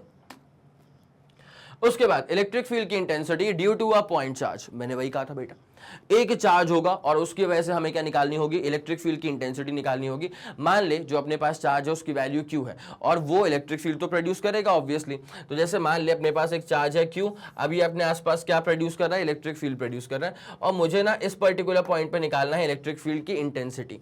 तो भैया जिस पर्टिकुलर पॉइंट जो कि आर डिस्टेंस की दूरी पे होगा, जिस पर्टिकुलर पॉइंट पे निकालना है ना आपको इलेक्ट्रिक फील्ड की इंटेंसिटी, वहां पे एक काम करो, सबसे पहले जाकर के एक टेस्ट चार्ज को प्लेस कर दो। बढ़िया लगा, ठीक है। अब क्या होता है, इसका डेफिनेशन ही फॉर्मूला है और फॉर्मूला ही डेफिनेशन है। तो इलेक्ट्रिक फील्ड की intensity at any point is given as the force experienced per unit test charge. ठीक है, जिस पॉइंट पर आपको इलेक्ट्रिक फील्ड की इंटेंसिटी फाइंड आउट करनी है उस पॉइंट पर जाकर के टेस्ट चार्ज को प्लेस कर दीजिए। ठीक है, इतना करके आ गया। उसके बाद बेटा उस टेस्ट चार्ज पे जो फोर्स काम कर रहा है पर यूनिट टेस्ट चार्ज, उस टेस्ट चार्ज पे जो फोर्स काम कर रहा है पर यूनिट टेस्ट चार्ज, वो जो रेशियो है ना, इस रेशियो को अपन कहते हैं इलेक्ट्रिक फील्ड की intensity. It's as simple as that. तो ये वाला फॉर्मूला इलेक्ट्रिक फील्ड की इंटेंसिटी का फॉर्मूला आ गया है, लेकिन इसमें कहीं से कहीं तक सोर्स चार्ज नहीं दिख रहा है। तो ये वाला फॉर्मूला है in terms of test charge. ठीक है भाई, समझ ला तो ला, जल्दी बताओ कमेंट सेक्शन में भैया। फायर इमोजी चलते रहने चाहिए अगर तुमको समझ में आ जाता है तो। ठीक है, तो ये फॉर्मूला इलेक्ट्रिक फील्ड की इंटेंसिटी का आ गया in terms of test charge. ठीक है, अब तुम मुझसे बोल सकते हो कि सर जी एफ को खोल देते ना, एफ को क्यों नहीं खोला आपने, क्यों क्यों क्यों एफ क्यों नहीं खोला सर आपने। अरे एफ खोल देता हूं बेटा मैं, देखो एफ कैसे खोलेगा इन दोनों के बीच का, के क्यू नॉट अपॉन आर का स्क्वायर। ये बस एफ को मैंने खोला है, बाकी डिवाइड तो मारेंगे ना क्यू नॉट से, तो कट पिट के जो बचेगा वो बचेगा के क्यू बाय आर का स्क्वायर। इसका मतलब ये होता है एक सोर्स चार्ज है क्यू, ठीक है, उस सोर्स चार्ज क्यू से आर डिस्टेंस की दूरी पर, एक सोर्स चार्ज क्यू से आर डिस्टेंस की दूरी पर अगर इलेक्ट्रिक फील्ड की इंटेंसिटी फाइंड आउट करनी है तो फॉर्मूला होता है उसका के क्यू बाय आर का square. It's as simple as that. ठीक है, जल्दी आप इसका स्क्रीनशॉट ले लेंगे। और एक और बात मैं आपको बता दूं, ये तो आ गया भैया एक पॉइंट चार्ज की वजह से के क्यू बाय आर का स्क्वायर। ठीक है, now go with the flow. भाई इसकी यूनिट क्या होगी भैया, फोर्स अपॉन चार्ज था, इसका मतलब न्यूटन पर कूलम। फोर्स अपॉन चार्ज था, इसका मतलब क्या हो जाएगा, न्यूटन पर कूलम। तुम चाहो तो यहां से भी कर लो, देखो तो ये क्या है, ये के ही तो है। अरे 1/4πε0 क्या होता है, के ही तो होता है, तो के क्यू बाय आर का स्क्वायर। चाहो तो यहां से भी निकाल लेना, सेम ही चीज आने वाली है। लेकिन जब यहां से मेरे को फट से मिल गया देखते सही, तो मैंने यहीं से निकाल दिया, कोई दिक्कत वाली बात नहीं। जल्दी इसका स्क्रीनशॉट लेंगे। 3 2 1 रेडी गो डन। चलो बढ़िया, इलेक्ट्रिक फील्ड की intensity due to a point charge भी हो गया। अब इलेक्ट्रिक फील्ड की intensity due to a group of charges, अगर एक चार्ज नहीं है बहुत सारे चार्जेस हैं। ठीक है, मान लो बहुत सारे चार्जेस हैं। एक Q1 है, उसके बाद यहाँ पर एक Q2 है, उसके बाद यहाँ पर मान ले एक Q3 का चार्ज है। अब मुझे सबकी वजह से निकालना है इलेक्ट्रिक फील्ड की इंटेंसिटी इस पर्टिकुलर चार्ज पे क्या होने, इस पर्टिकुलर पॉइंट पे क्या होने वाली है। जरूरी नहीं है कि तुम हमेशा वहां पे किसी अब पॉइंट को प्लेस करना, किसी चार्ज को प्लेस करना शुरू करो। अरे वो तो अपन ने किया था उसकी डेफिनेशन के हिसाब से। अब एक बार जब पल्ले पड़ गया कि क्यू अमाउंट का चार्ज आर की दूरी पे इलेक्ट्रिक फील्ड क्या प्रोड्यूस करता है, के क्यू बाय आर के स्क्वायर के बराबर, तो अपन फिर सीधे वही वाला फॉर्मूला अप्लाई करते हुए चलेंगे। ठीक है, अब सुनना क्या होगा भाई, यहाँ पे ना इस वाले चार्ज ने जो इलेक्ट्रिक फील्ड की इंटेंसिटी प्रोड्यूस करी वो बाहर कर दी, let me call this E1। ठीक है, उसके बाद इस वाले चार्ज ने इस पे जो इलेक्ट्रिक फील्ड की इंटेंसिटी प्रोड्यूस कर दी वो यहाँ कर दी, let me call this E2। उसके बाद इस वाले चार्ज ने जो यहाँ पे इलेक्ट्रिक फील्ड की इंटेंसिटी प्रोड्यूस कर दी है वो इस तरफ कर दी है, late me call this E3। ठीक है, अब ये तीनों वेक्टर्स हो चुके हैं, हम इन तीनों वेक्टर्स का निकालेंगे रिजल्टेंट। ठीक है, हम इन तीनों वेक्टर्स का निकालेंगे रिजल्टेंट। कैसे निकालेंगे बेटा, नेट इलेक्ट्रिक फील्ड की इंटेंसिटी इज इक्वल टू पहले वाले का वेक्टर प्लस दूसरे वाले का वेक्टर प्लस तीसरे वाले का वेक्टर। यहां तो बस तीन ही थे ना, लेकिन दुनिया बहुत बड़ी है बेटा, आगे अपने पास n नंबर ऑफ चार्जेस भी आ सकते हैं, तो सबके वैसे निकाल देंगे, वेक्टर समेशन कर देंगे। It's as simple as that. भैया सुपर पोजिशन प्रिंसिपल की आप लोग को यहां से याद आ गई होगी, मेरे ख्याल में सुपर पोजिशन प्रिंसिपल की आप लोग को यहां पे याद आ गई होगी। ठीक है, चलो ओके, यादें आ गई, याद से बाहर आ जाओ बेटा, हम उस टॉपिक के भी बाहर आ चुके हैं। अब इलेक्ट्रिक फील्ड लाइंस क्या होते हैं, पहली बात तो electric field is a vector quantity, obviously plus से निकलता है माइनस में जाता है, भूल ना जाना, प्लस से निकलता है माइनस में जाता है। ठीक है, उसके बाद ये अपने पास ये वाला फॉर्मूला सर कहां से आ गया, अरे इलेक्ट्रिक फील्ड की इंटेंसिटी वैसे भी क्या थी बेटा, फोर्स अपॉन चार्ज नहीं थी क्या, तो F क्या हो जाएगा, charge into electric field. Obviously this is not the source charge, this is the test charge. ठीक है, physical significance of electric field की इंटेंसिटी क्या होती है भैया, फिजिकल सिग्निफिकेंस ये होता है कि किसी भी एक्सटर्नल इलेक्ट्रिक फील्ड के अंदर, किसी भी एक्सटर्नल इलेक्ट्रिक फील्ड के अंदर अगर मैं किसी टेस्ट चार्ज को प्लेस कर दूंगा तो उस पे फोर्स निकालना हमें आसान हो जाएगा। Physical significance of electric field की इंटेंसिटी वही है, अगर इलेक्ट्रिक फील्ड की इंटेंसिटी पता होगी तो फोर्स निकालना आसान। ठीक है, जैसे मान लीजिए प्लस था तो यहां से इलेक्ट्रिक फील्ड लाइन सारी की सारी कहां चली गई बेटा, बाहर चली गई। ठीक है, इलेक्ट्रिक फील्ड लाइन बाहर मतलब क्या, प्लस से बाहर माइनस के अंदर। ठीक है, अब मैंने यहां पे रख दिया एक प्रोटॉन, प्लस का है, और यहां रख दिया है मैंने एक इलेक्ट्रॉन, ये ले माइनस का है, ठीक है। तो भैया होता क्या है, प्रोटॉन और इलेक्ट्रॉन दोनों पे क्या है ना, इलेक्ट्रिक फील्ड जो है वो फोर्स दबा के लगाने वाली है, ठीक है। बट किस तरफ, प्लस वाला प्लस को रिपेल, माइनस वाला प्लस को अट्रैक्ट, सोने पे सुहागा। तो फोर्स लग जाएगा पॉजिटिव चार्ज पे in the direction of electric field, ठीक है। येलो वाली जो बनी है ना बेटा, वो है इलेक्ट्रिक फील्ड की डायरेक्शन, येलो वाली जो बनी है वो है इलेक्ट्रिक फील्ड की डायरेक्शन। और अगर एक negative charge particle like electron को अगर किसी एक्सटर्नल फील्ड के अंदर रख दिया गया है तो प्लस वाला खींचेगा पीछे, माइनस वाला करेगा रिपेल पीछे। तो एक इलेक्ट्रॉन पे जो फोर्स लग रहा है वो इलेक्ट्रिक फील्ड के डायरेक्शन के ऑपोजिट लग रहा है। ये वाली कहानी, कितना फोर्स लग गया तो वो फोर्स निकाल लो बेटा यहां से, F = QE करके। It's as simple as that. जल्दी इसका स्क्रीनशॉट लो। 3 2 1 रेडी गो डन। एक तरफा बहुत शानदार, बहुत जबरदस्त। आगे बढ़ो। इलेक्ट्रिक लाइन ऑफ फोर्सेस, ठीक है। इसका डायरेक्शन हम लोग देख चुके थे। अगर पॉजिटिव होगा तो डायरेक्टेड रेडियली आउटवर्ड्स, और कहां तक जाएगी, this will be basically extended to infinity. हालांकि अगर आप सोर्स चार्ज से दूर जाओगे ना तो इलेक्ट्रिक फील्ड की जो इंटेंसिटी है वो कम हो जाएगी। और इलेक्ट्रिक फील्ड की इंटेंसिटी का इलेक्ट्रिक फील्ड लाइंस से क्या संबंध है। अगर इलेक्ट्रिक फील्ड लाइंस की क्राउडिंग ज्यादा, अगर इलेक्ट्रिक फील्ड लाइंस की क्राउडिंग ज्यादा है मतलब इलेक्ट्रिक फील्ड की इंटेंसिटी ज्यादा है, और अगर इलेक्ट्रिक फील्ड लाइंस की क्राउडिंग कम है मतलब इलेक्ट्रिक फील्ड की इंटेंसिटी भी कम है। It's as simple as that. तो on the contrary the line of forces due to a single negative charge, अगर नेगेटिव चार्ज है तो electric field lines are radially inwards, positive के बाहर टिल इंफिनिटी। और अगर नेगेटिव चार्ज है तो अंदर आएगा, इलेक्ट्रिक फील्ड लाइंस अंदर आएगा। कहां से आ रहा होगा, टिल इंफिनिटी, और कहां घुस रहा होगा, खुद नेगेटिव चार्ज के अंदर। It's as simple as that. कोई दिक्कत वाली बात नहीं है। इसका स्क्रीनशॉट तो हो चुका होगा, ठीक है। ओके अब इलेक्ट्रिक फील्ड लाइंस यहाँ पे कुछ ड्रॉ करके दिखा दी गई हैं। ये सीबीएसई बोर्ड के रिस्पेक्ट में बहुत ही इंपॉर्टेंट कैटेगरी क्वेश्चन है, कई दफा रिपीट हो चुका है कि यार एक बार ड्रॉ कर दो एक इलेक्ट्रिक फील्ड लाइन का diagram due to an electric dipole, ठीक है। This is an electric dipole. For instance अगर दोनों की वैल्यू बराबर है, इलेक्ट्रिक डाइपोल क्या होता है बेटा, दो चार्जेस है, बस एक प्लस है एक माइनस है और बाकी वैल्यू बिल्कुल सेम है, ठीक है। मतलब चार्ज की वैल्यू बिल्कुल सेम है, जस्ट ऑपोजिट साइन कन्वेंशन। तो इसे कहा जाता है क्या, इलेक्ट्रिक डाइपोल। अब इसकी वजह से इलेक्ट्रिक फील्ड की प्लॉटिंग करनी होगी, तो जरा इस पे आप गौर फरमाइएगा, तवज्जो दीजिएगा। क्या बोलते हैं, तवज्जो दीजिएगा। तो प्लस से क्या इलेक्ट्रिक फील्ड लाइंस बाहर निकलती हैं, माइनस के अंदर आती हैं, ठीक है। जैसे आप साइड में देखोगे ना भैया तो इलेक्ट्रिक फील्ड लाइंस दूर दूर हो चुकी हैं। जब इलेक्ट्रिक फील्ड लाइंस दूर हो जाएंगी इसका मतलब क्या कि इलेक्ट्रिक फील्ड की जो स्ट्रेंथ है ना वो कम होती जा रही है। इसलिए मैंने कहा था अगर इलेक्ट्रिक फील्ड लाइंस में क्राउडिंग बहुत तगड़ी है तो इलेक्ट्रिक फील्ड की इंटेंसिटी बहुत शानदार है। और अगर इलेक्ट्रिक फील्ड लाइंस की क्राउडिंग कम हो चुकी है, जैसे कि यहाँ पे क्राउडिंग कम हो रही है ना, भीड़ भाड़ कम हो रही है, ठीक है। जब भीड़ भाड़ कम हो रही है मतलब इंटेंसिटी अब वैसी नहीं रही, ठीक है। बहुत ही अकेलापन सूनापन यहाँ पे आ चुका है राइट में और लेफ्ट में, ठीक है। कोई दिक्कत वाली बात नहीं, ये वाला फंडा अपन समझ चुके हैं। एक बार इसका तुम डायग्राम देख लो, स्क्रीनशॉट मार लो इसका, फिर अपन इसमें आगे बढ़ते हैं। 3 2 1 रेडी गो डन। हो गया, चलो बहुत बढ़िया एक तरफा। उसके बाद the line of forces due to two equal positive point charges are shown in the figure. यहाँ पे जो डायग्राम है वो उससे अलग है, ठीक है। यहाँ वाले में डाइपोल था, एक प्लस एक माइनस, एक प्लस एक माइनस। यहाँ पे कोई डाइपोल नहीं बोल सकते इसको अपन, यहाँ पे दोनों पॉजिटिव चार्जेस हैं, ठीक है। तो the field lines are due to two charges exert lateral pressure, lateral का मतलब होता है sideways pressure, on each other which is responsible for repulsion between the two positive charges, ठीक है। इसकी जो फील्ड लाइंस हैं वो एक दूसरे के ऊपर साइडवेज प्रेशर डेवलप कर रही हैं और इसी प्रेशर की वजह से इन दो चार्जेस के बीच में देखने को मिलता है आपको रिपल्शन। और इसको हम जानते कैसे हैं कि like charges repel each other, ठीक है। कोई दिक्कत तो नहीं। पॉइंट पी जो है ना वो एक ऐसा पॉइंट रिप्रेजेंट कर रहा है जहां पे इलेक्ट्रिक फील्ड की इंटेंसिटी क्या हो रही है बेटा, 0 के बराबर, ठीक है।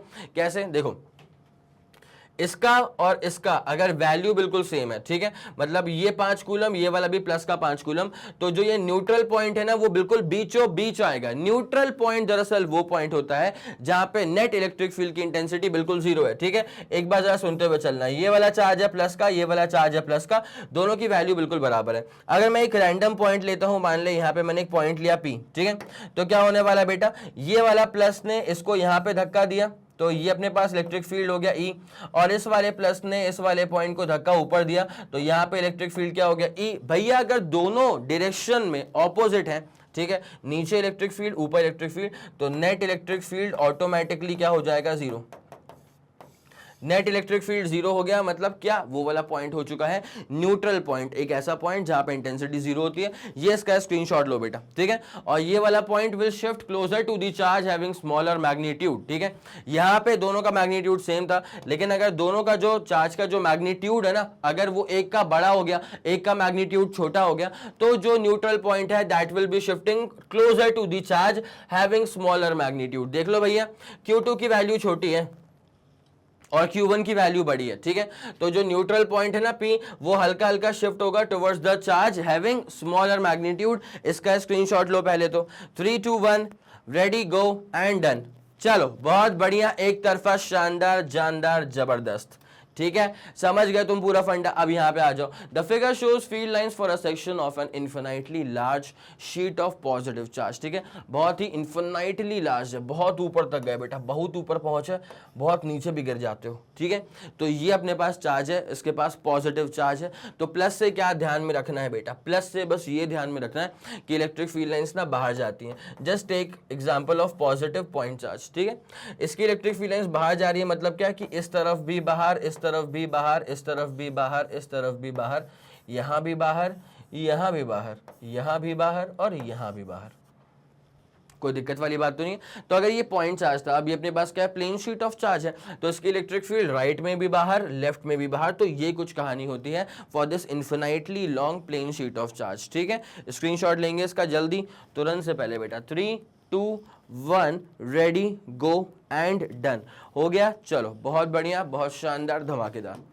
चलिए, general idea about electric flux. Electric flux क्या होता है, तो मैंने हमेशा आपको एग्जांपल देके रखा हुआ था। फॉर एग्जांपल मान लेते हैं कि ये वाली जो वॉल है अपने पास, उसके पास चार्ज है पॉजिटिव का, और इस वाली वॉल के पास चार्ज है नेगेटिव का, ठीक है। तो पॉजिटिव से निकलती हैं इलेक्ट्रिक फील्ड लाइंस, नेगेटिव के अंदर जाती हैं इलेक्ट्रिक फील्ड लाइंस। मान लो कि 10,000 इलेक्ट्रिक फील्ड लाइंस यहां से निकल चुकी हैं, लेकिन अगर मेरे हाथ में से, मैंने अपना हाथ ऐसे रख दिया, अगर मेरे हाथ में से सिर्फ 100 इलेक्ट्रिक फील्ड लाइन पास हो रही हैं, तो मैं कहूंगा कि मेरे हाथ के एरिया के लिए, ठीक है, मेरे हाथ के एरिया के लिए जो फ्लक्स की वैल्यू है वो कितनी हो जाएगी, 100, ठीक है।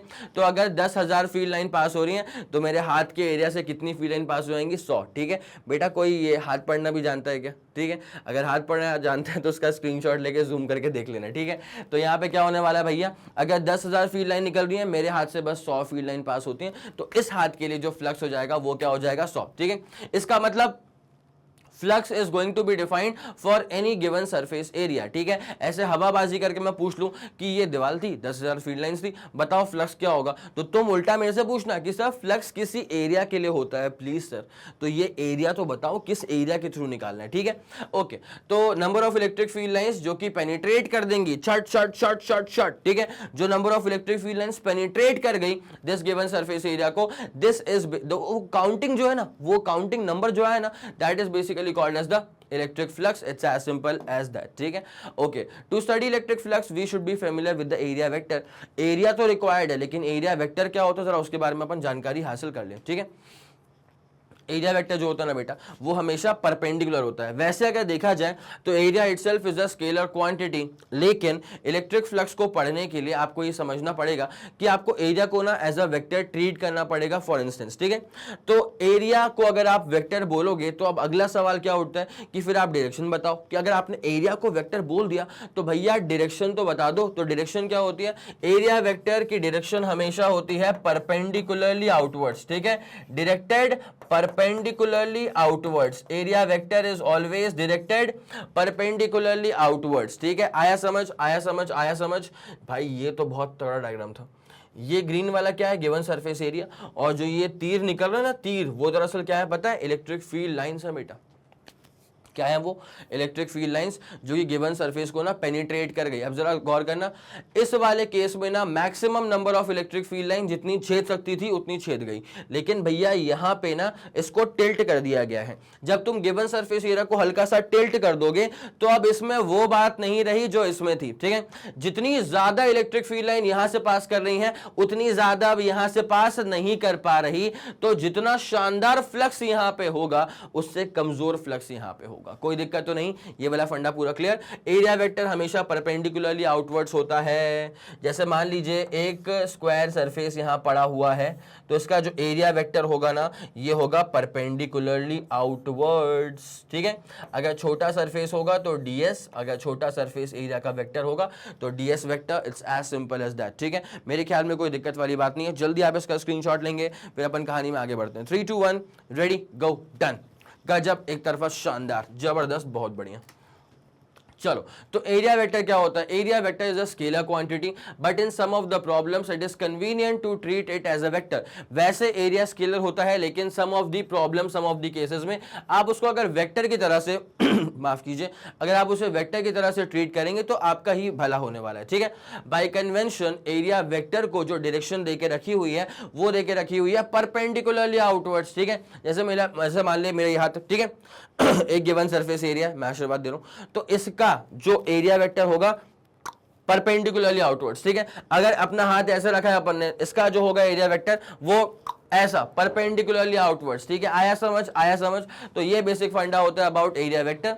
Now the question arises about how to associate some direction with the area of the curved surface. तो कुछ नहीं करना है बेटा, कर्व्ड सरफेस को ना बहुत ही छोटे छोटे छोटे छोटे टुकड़ों में काट दो और हर एक वो प्लेनर बन जाएगा, ठीक है। स्फेरिकल बॉडी का अगर मैं छोटे छोटे छोटे छोटे टुकड़े कर दूंगा तो हर एक छोटा टुकड़ा जो है that will be acting as a planar surface और उसका परपेंडिकुलरली आउटवर्ड्स हो जाएगा एरिया वेक्टर, कुछ इस तरह से। यहां देख रहे हो भाई, छेद दिया पूरा, ठीक है, पूरा लहू लुहान, पूरा तीर निकल गया बीच में से, ठीक है। तो बेटा ये इसने उड़ता हुआ तीर जो आ रहा था ना, वो इसके थ्रू पास हो गया। आया समझ के नहीं आया? तो अब जरा इसका बेसिक फंडा जो था, इसका स्क्रीनशॉट ले लो, फिर अपन कहानी में आगे बढ़ने वाले हैं। चलिए बढ़िया, बहुत शानदार। तो अपन ने एरिया वेक्टर का फंडा पूरा देख लिया, ठीक है। एरिया वेक्टर हमेशा परपेंडिकुलरली आउटवर्ड्स होता है from that given surface area, और कोई दिक्कत वाली बात यहां तक बिल्कुल नहीं है, ठीक है। आगे बढ़े, आगे बढ़े, आगे बढ़े, मूविंग ऑन। अब आते हैं अगले वाले कंटेंट के ऊपर। तो electric flux over an area in an electric field is a measure of the number of electric field lines crossing this area, basically penetrating this particular area, ठीक है। किसी भी एरिया को कितनी ज्यादा number of electric field lines penetrate कर गई, उस number of electric field lines को कहा जाता है flux for that given surface area. इसका मतलब क्या हुआ कि फ्लक्स हमेशा डिफाइंड होता है किसी गिवन सरफेस एरिया के लिए। ऐसे वैसे हवाबाजी में अपन फ्लक्स नहीं पूछ सकते कहीं पर भी, ठीक है। ये वाला फंडा पूरा क्लियर हो गया। अब जो हम लोगों ने कहा है ना, उसी पर बेस्ड इसका पूरा फॉर्मूला भी आ जाता है कि flux through any surface is defined as the number of electric field lines that passes through any given surface area, ठीक है। तो E डॉट ए क्यों करा है? बिकॉज फ्लक्स जो है ना वो प्योर नंबर है। This is the number of electric field line, this is going to be a scalar quantity. अगर ये स्केलर क्वांटिटी है तो फिर ये दो वेक्टर्स का डॉट प्रोडक्ट ही होगा, बिकॉज डॉट प्रोडक्ट को ही कहा जाता है स्केलर प्रोडक्ट, ठीक है। तो फाई इज इक्वल टू क्या हो जाएगा? E A cos theta, it's as simple as that, कोई दिक्कत वाली बात नहीं है, ठीक है। थीटा क्या होगा बेटा? इलेक्ट्रिक फील्ड की इंटेंसिटी और एरिया वेक्टर के बीच का angle, it's as simple as that, ठीक है। ये वाला फंडा पूरा सुपर क्लियर हो चुका है बेटा। यहाँ हो तो उसका स्क्रीनशॉट ले लो, बिकॉज यहां पे ना फॉर्मूला लिख दिया गया है। 3 2 1 रेडी गो डन। चलो बढ़िया। तो इलेक्ट्रिक फील्ड की इंटेंसिटी के दो फॉर्मूले आ चुके थे, एक आ गया था in terms of source charge, एक आ गया in terms of test charge, K Q by R का स्क्वायर, ठीक है। एक अपने पास क्या आ गया था बेटा? इलेक्ट्रिक फील्ड की इंटेंसिटी, अच्छा एक सेकंड, कूलम्स लॉ क्या आ गया? एफ इज इक्वल टू के, उसके बाद Q1 Q2 बाई आर का स्क्वायर, ये अपने पास पहला फॉर्मूला आ गया, ठीक है। उसके बाद दूसरा अपन ने क्या देख लिया? इलेक्ट्रिक फील्ड की इंटेंसिटी का formula in terms of source charge, K Q by R का स्क्वायर। तीसरा क्या देख लिया? इलेक्ट्रिक फील्ड की इंटेंसिटी का formula in terms of test charge, F by Q nought. और चौथा अपन ने भी क्या देख के रखा है? क्या देखा जी? ये फ्लक्स देखा, फ्लक्स इज इक्वल टू क्या होता है? ई ए कॉस थीटा, ठीक है। ये 3-4 फॉर्मूले अभी तक तो अपन लोग देख चुके हैं, कोई दिक्कत वाली बात नहीं है। अब यहाँ पे शुरू होता है डाइपोल। डाइपोल क्या होता है? दो चार्जेस होंगे, दोनों का वैल्यू सेम होगा, ऑपोजिट साइन कन्वेंशन होगा, इस तरह के अरेंजमेंट को कहा जाएगा इलेक्ट्रिक डाइपोल। तो ये वाला फंडा पूरा क्लियर है? जरा गौर करो, माइनस क्यू आ गया, प्लस क्यू आ गया। अब यहाँ पे डाइपोल के पास ना जो लेंथ ऑफ सेपरेशन होता है वो हो जाएगा 2a के बराबर, called as the length of the dipole. और डाइपोल के पास सबसे इंपॉर्टेंट चीज जो होती है वो होती है उसका डाइपोल मूवमेंट, जिसको अपन वेक्टर पी से करेंगे रिप्रेजेंट। भैया चार्ज था, डाइपोल के पास क्या था, चार्जेस थे, वो भी दोनों की मैग्नीट्यूड सेम थी, वैल्यू साइन कन्वेंशन डिफरेंट था, तो हमने उसका मॉडुलस ले लिया, उसके बाद डाइपोल की लेंथ थी, तो इन दो इंपॉर्टेंट चीजों का प्रोडक्ट निकाल लिया, दैट बिकम्स डाइपोल मोमेंट, बस हो गया है, दैट बिकम्स डाइपोल मोमेंट। और इसका डायरेक्शन क्या होता है, इलेक्ट्रिक फील्ड की इंटेंसिटी का ऑपोजिट, मतलब माइनस से निकलता है प्लस के अंदर जाता है, कुछ इस तरह। ये वाला फंडा पूरा सुपर क्लियर हो चुका है, दिस बिकम्स डाइपोल मोमेंट। जल्दी इसका स्क्रीनशॉट ले लो। चलिए ठीक है, फिर बहुत शानदार। तो ये आप लोगों ने स्क्रीनशॉट ले लिया होगा इत्मीनान से। चलो आगे बढ़ते हैं इसमें। तो फिर 2a का मतलब क्या हो जाएगा, डाइपोल की लेंथ। ठीक है, अब जरा ध्यान देते हुए चलना बेटा, एक कॉन्सेप्ट आएगा अबाउट आइडियल डाइपोल। तो आइडियल डाइपोल क्या होता है बेटा, एक ऐसा डाइपोल जिसकी लेंथ बहुत छोटी होती है। ठीक है, इस बात को ध्यान रखना, डेरिवेशंस में बहुत ही हीरोपंती वाला काम किया था इसने। ठीक है, अजम्पशन अगर अपन ले लेते हैं कि डाइपोल आइडियल है तो अपना ही काम वहां पे आसान हो गया था। ठीक है, तो ideal dipole is a short length dipole. Short length dipole का मतलब क्या हो जाता है कि 2a की वैल्यू बहुत छोटी है। अगर 2a की वैल्यू बहुत छोटी है तो a की वैल्यू बहुत छोटी है, और अगर a की वैल्यू बहुत छोटी है तो अगर a स्क्वायर कभी अगर देखने को मिल गया तो वो बहुत ज्यादा छोटा हो जाता है, which means a square becomes negligible. It is as simple as that. ठीक है, तो डाइपोल के पास सबसे इंपॉर्टेंट फीचर जो आ चुका है वो आ चुका है डाइपोल मोमेंट, चार्ज का मॉडुलस इनटू उसका खुद का length, it's as simple as that. और डाइपोल मूवमेंट की डायरेक्शन क्या होगी बेटा, इलेक्ट्रिक फील्ड इंटेंसिटी की डायरेक्शन के ऑपोजिट होगी। Electric field lines minus, electric field lines plus से निकलती हैं, माइनस में जाती हैं, और डाइपोल मूवमेंट माइनस से निकलेगा जी और प्लस में जाएगा। It's as simple as that. तो मेरे ख्याल से ये वाला फंडा आप लोग के दिमाग में सुपर क्लियर हो चुका होगा। ठीक है, चलो आगे बढ़े। Concept of dipole movement. तो डाइपोल मूवमेंट के बारे में हर एक चीज जो मैंने आपको बहुत ही स्पष्ट तरीके से बता दी थी वो यहां पर भी लिख के रख दिया गया है। अगर आप चाहें तो उसका स्क्रीनशॉट ले लें, मैं तो बोलता हूं ले लो उसका स्क्रीनशॉट। ठीक है, इंपॉर्टेंट तो है।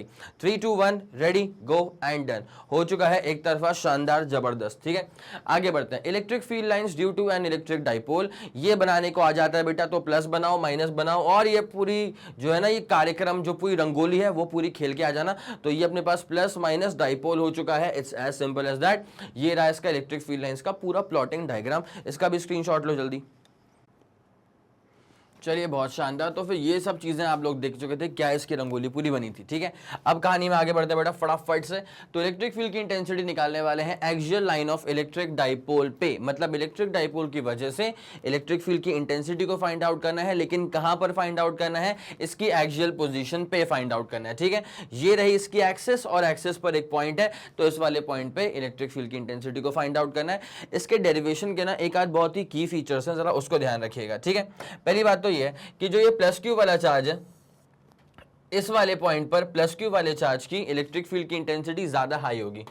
ठीक है, इसकी जो इंटेंसिटी होगी वो इस वाले पॉइंट पे ज्यादा हाई होगी, और ये वाला जो माइनस क्यू वाला चार्ज है वो कम इलेक्ट्रिक फील्ड की इंटेंसिटी प्रोड्यूस कर पाएगा इस वाले पॉइंट पे। इसका सिर्फ एक ही इकलौता रीजन है जो कि आपके दिमाग में भी चमक गया होगा कि सर डिस्टेंस यहां से ज्यादा है। बिल्कुल सही बात है, यहां से यहां तक का डिस्टेंस और सेपरेशन बहुत ज्यादा था, इसी वजह से इस चार्ज की इलेक्ट्रिक फील्ड की इंटेंसिटी यहाँ पे थोड़ी सी कमजोर पड़ जाएगी। लेकिन अगर आप इसको देखें, ये बहुत ही पास है, तो काफी अच्छी खासी इलेक्ट्रिक फील्ड की इंटेंसिटी प्रोड्यूस करने वाला है। दूसरी बात क्या है, ये अगर प्लस का चार्ज है तो प्लस की इलेक्ट्रिक फील्ड की इंटेंसिटी अवे फ्रॉम इटसेल्फ होती है। ठीक है, रेडियली आउटवर्ड्स होती है, और जो माइनस चार्ज होता है इसकी इलेक्ट्रिक फील्ड की इंटेंसिटी रेडियली इनवर्ड्स होती है, जो कि आप क्लियरली समझ सकते हैं। E2 किसने प्रोड्यूस करा है, इसने प्रोड्यूस करा है, और E1 किसने प्रोड्यूस करा है, इसने प्रोड्यूस करा है। तो ज्यादा इलेक्ट्रिक फील्ड राइट में, कम electric field left hand side में। इसका मतलब ये है कि जो ये पॉइंट P है ना, उस पर जो नेट इलेक्ट्रिक फील्ड की इंटेंसिटी बचेगी वो बचेगी on the right hand side. और मैं आपको बता दूं, अगर डाइपोल का जिक्र हो रहा है तो फिर डाइपोल मोमेंट का यहां पे आना लाजमी हो जाता है। डाइपोल मोमेंट की डायरेक्शन क्या होती है भाई, कमेंट सेक्शन में बता दो। डाइपोल मोमेंट की डायरेक्शन क्या होती है, इलेक्ट्रिक फील्ड की इंटेंसिटी के डायरेक्शन के उल्टे में जाती है। ठीक है, इलेक्ट्रिक फील्ड की इंटेंसिटी प्लस से निकलती है, माइनस के अंदर जाती है, और डाइपोल मोमेंट जो है वो माइनस से निकलता है और कुछ इस तरह प्लस के अंदर घुस जाता है। आया समझ की नहीं आया, आया समझ की नहीं आया। अब यहाँ पे निकालने वाले हैं अपन इलेक्ट्रिक फील्ड की इंटेंसिटी का फॉर्मूला। तो इलेक्ट्रिक फील्ड की इंटेंसिटी जो एक्सियल पोजीशन पे आती है उसका फॉर्मूला हो जाता है 2kp। डाइपोल मोमेंट का यहाँ पे आना लाजमी सी बात है, और r का क्यूब है, इस बात को आप प्लीज ना भूलें कि यहाँ पे r का क्यूब आता है। r क्या होगा सर, सेंटर से लेकर के कंसर्न पॉइंट तक की दूरी डाइपोल के रिस्पेक्ट में मैंने हमेशा बता के रखा हुआ है कि अगर आपको डिस्टेंस निकालना है ना डाइपोल के रिस्पेक्ट में तो हमेशा आप डाइपोल के सेंटर से ही डिस्टेंस को निकाला करिए। It's as simple as that. तो ये वाला अपने पास पूरा डन हो चुका है बेटा, हो गया 3 2 1 रेडी गो डन। अगर आपको फॉर्मूले ऐसे फॉर्मेट में चाहिए तो ये भी आपके पास रहेंगे, ठीक है, कोई दिक्कत वाली बात नहीं है यहाँ तक। दूसरा क्या होता है, इलेक्ट्रिक फील्ड की intensity is basically a vector quantity. अगर वेक्टर क्वांटिटी है तो फिर आपको यहाँ पे ना साइन अगर चार्ज का माइनस भी आ गया तो कोई दिक्कत वाली बात नहीं है। अगर वेक्टर क्वांटिटी इवैल्यूएट कर रहे हो तो चार्ज के प्लस माइनस होने से हम पे 2 रुपए का फर्क नहीं पड़ता, हम तो मॉड्यूलस लेके चलते हैं भैया, ठीक है। तो यहाँ पर मॉड्यूलस लेके ही चला गया है, कोई दिक्कत नहीं है, ठीक है। 2 kp/r का क्यूब हो चुका है। दूसरा, इलेक्ट्रिक फील्ड की इंटेंसिटी डाइपोल की वजह से ही निकालना है, लेकिन किस पॉइंट पे निकालना है बेटा, इक्वेटोरियल पॉइंट पे या इक्वेटोरियल पोजीशन पे निकालना है। It's as simple as that, ठीक है। अब मैं आपको ना थोड़ा सा यहाँ पे कार्यक्रम बेहतरीन तरह से बताता हूं। देखो ये माइनस क्यू है, ये प्लस क्यू है, ये रहा डाइपोल का सेंटर। ऑब्वियसली डाइपोल का सेंटर ये रहा तो डाइपोल मूवमेंट दरअसल इस तरफ जा रहा होगा, कोई दिक्कत वाली बात अपने को नहीं है, ठीक है। अब क्या होता है, इस पर्टिकुलर पॉइंट पे मैं इलेक्ट्रिक फील्ड की इंटेंसिटी फाइंड आउट करना चाहता हूं, ठीक है। तो जो माइनस क्यू वाला है, माइनस क्यू वाले की इलेक्ट्रिक फील्ड की इंटेंसिटी कहां आएगी बेटा, माइनस क्यू वाले के अंदर की तरफ आती है। तो ये जो यहां बना हुआ है ना, ये जो यहां पे बना हुआ है, this is the direction of electric field की इंटेंसिटी। किसकी वजह से, माइनस क्यू की वजह से। इलेक्ट्रिक फील्ड की इंटेंसिटी ई बोल दी, ठीक है।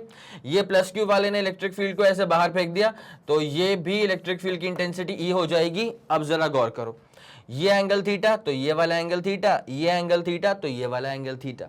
अब मैं इस ई को रिजॉल्व करूंगा ना तो यहां पे आ जाएगा ई कॉस थीटा और ऑब्वियसली यहां पर आ जाएगा ई साइन थीटा।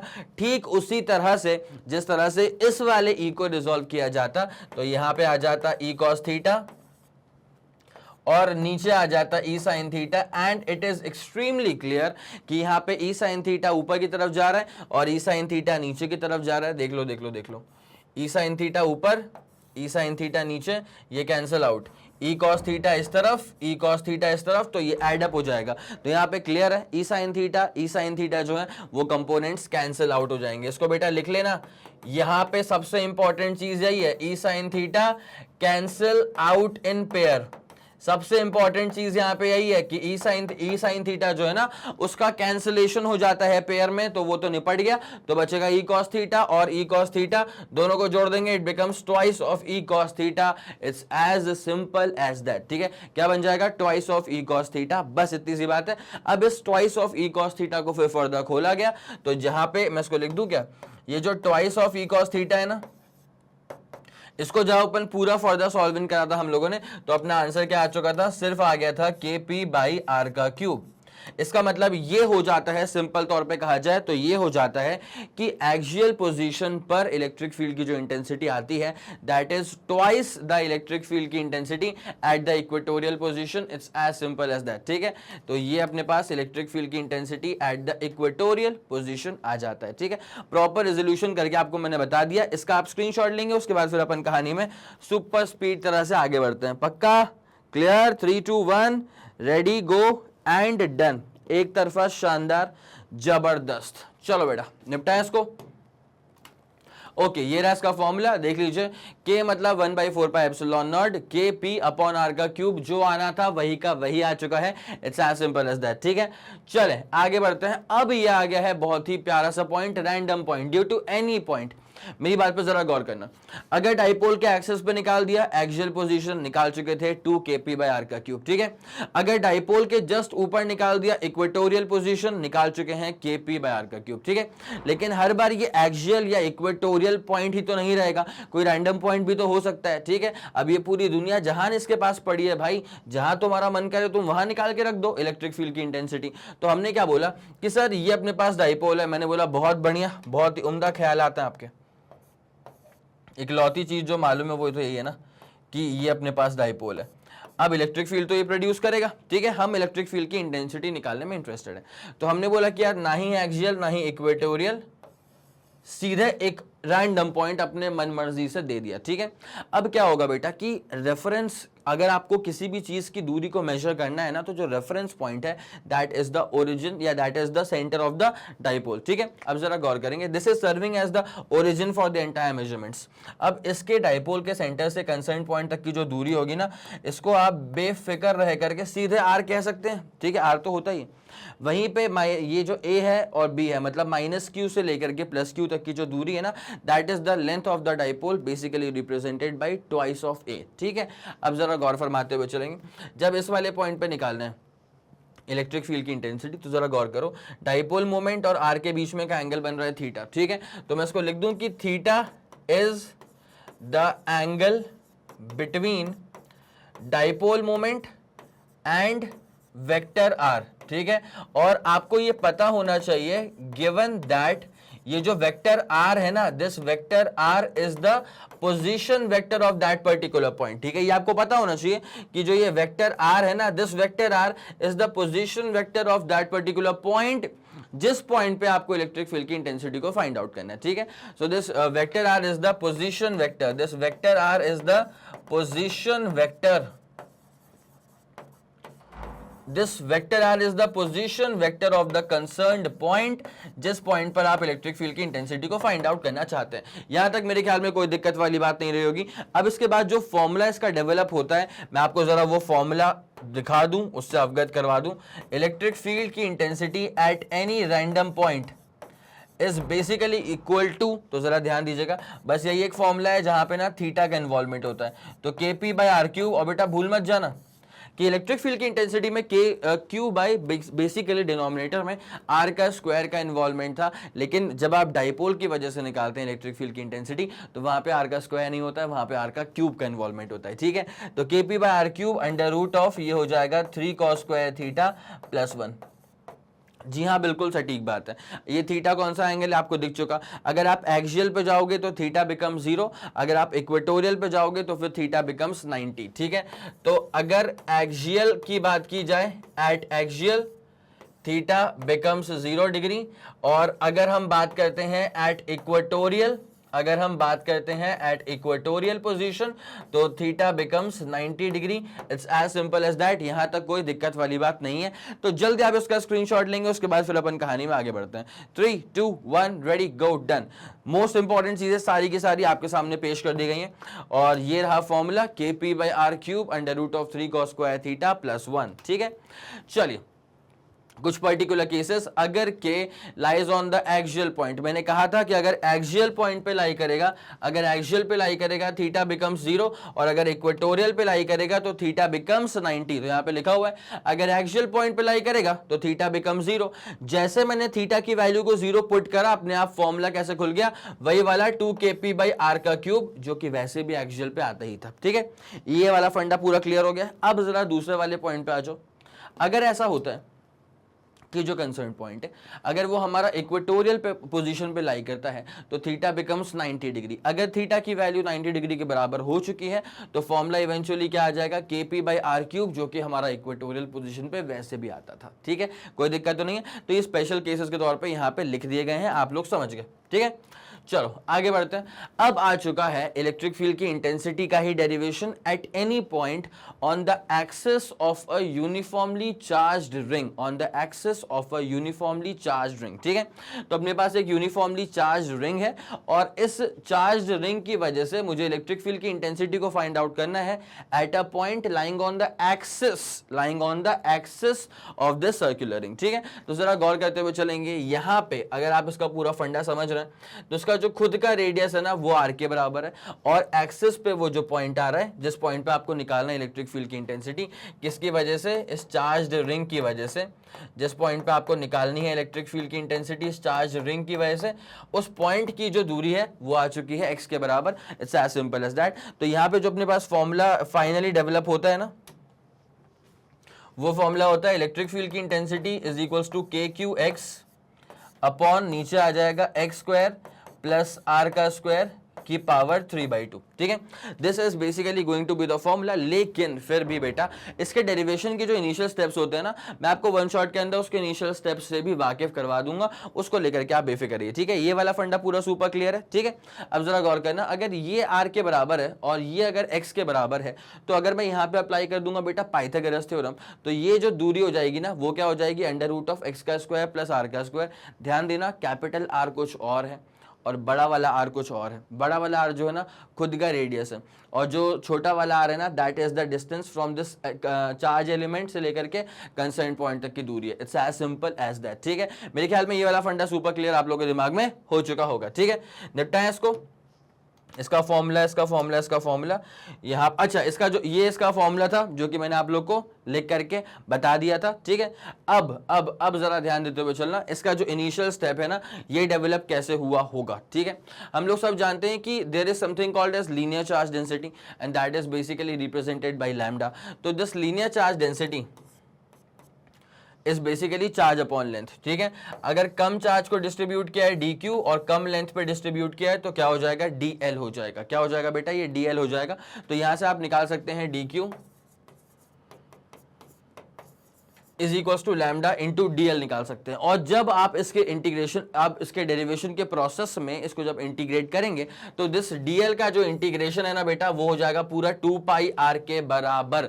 किसके बराबर कहानी पहुंच जाएगी, 2 पाई आर के बराबर। और लैम्डा जो है लीनियर चार्ज डेंसिटी, तो वो चार्ज पर यूनिट एरिया, ठीक है, चार्ज पर यूनिट लेंथ। तो ये चार्ज था क्यू और पर यूनिट लेंथ में you can easily take 2 pi R. कोई दिक्कत वाली बात तो नहीं है, you can easily take 2 pi R. It's as simple as that, ठीक है। अब एक पॉइंट यहां पे और जरा गौर करिएगा, अगर कंसर्न्ड पॉइंटनेस के सेंटर पे आता है, ठीक है। अगर मैं आपको बोलता हूं कि यार सेंटर पे निकाल दो इलेक्ट्रिक फील्ड की इंटेंसिटी, मैं बोलता हूं भाई सेंटर पे निकाल दो, तो भैया x की दूरी क्या हो जाएगी, 0 के बराबर, ठीक है। अरे वो कंसर्न पॉइंट जो है ना वो दूर है ही नहीं, वो कंसर्न पॉइंट सेंटर पे ही है, तो x क्या हो जाएगा, 0 के बराबर। अब इलेक्ट्रिक फील्ड की इंटेंसिटी का फॉर्मूला क्या होता है, इसका फॉर्मूला होता है KQX upon x square plus क्या होता है आर का स्क्वायर, इसकी पावर क्या होती है 3/2। भाई अगर x की वैल्यू 0 है तो इलेक्ट्रिक फील्ड की इंटेंसिटी भी क्या हो जाएगी, 0। अब एक चार्ज सर्कुलर रिंग के सेंटर पे इलेक्ट्रिक फील्ड की इंटेंसिटी 0 क्यों होती है, इसका एक बहुत सिंपल सा ना तरीका तुम समझ जाओ।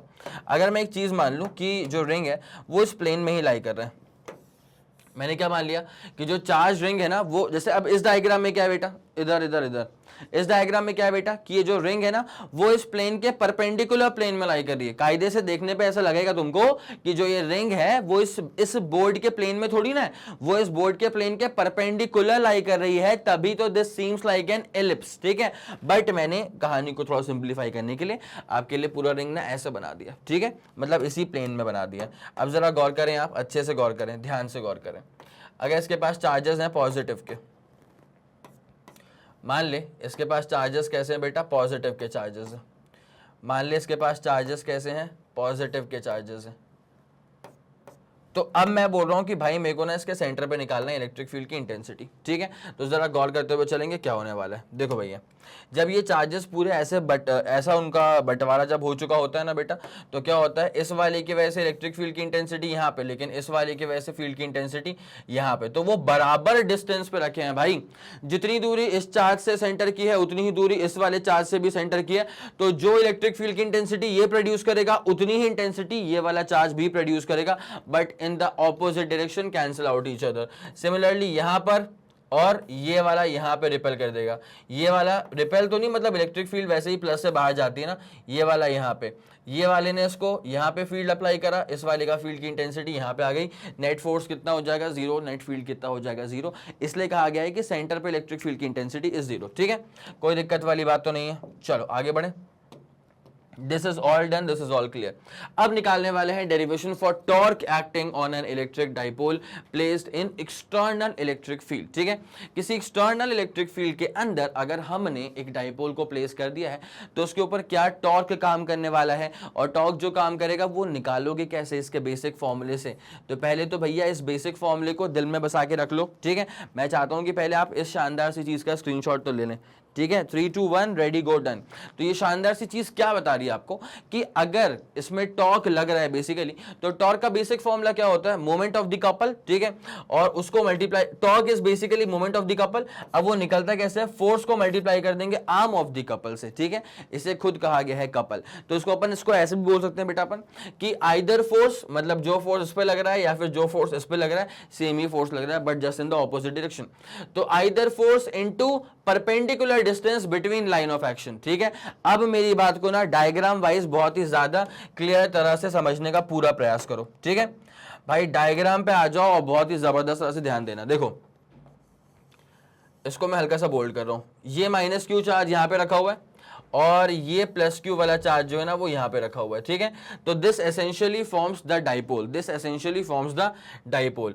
अब ये डाइपोल जो है ना वो किसी एक्सटर्नल इलेक्ट्रिक फील्ड के अंदर रखी हुई है, जो इलेक्ट्रिक फील्ड ऐसे ऊपर की तरफ काम कर रही है, कोई दिक्कत वाली बात नहीं है। ऊपर काम करिए मतलब मान लीजिए कि नीचे कोई प्लस का सोर्स रखा होगा जिसने इलेक्ट्रिक फील्ड को ऊपर, बहुत ऊपर परपेंडिकुलरली अपवर्ड्स भेज दिया, ठीक है, कोई दिक्कत नहीं। अब देख क्या होता है, एक पॉजिटिव चार्ज पे जो फोर्स लगता है ना वो इलेक्ट्रिक फील्ड के डायरेक्शन में ही लगता है, और एक नेगेटिव चार्ज के ऊपर जो फोर्स काम करता है वो इलेक्ट्रिक फील्ड के डायरेक्शन के ऑपोजिट काम करता है। तो जरा गौर करें, इलेक्ट्रिक फील्ड तो खैर ऊपर की तरफ जा रही है, दैट्स फॉर श्योर।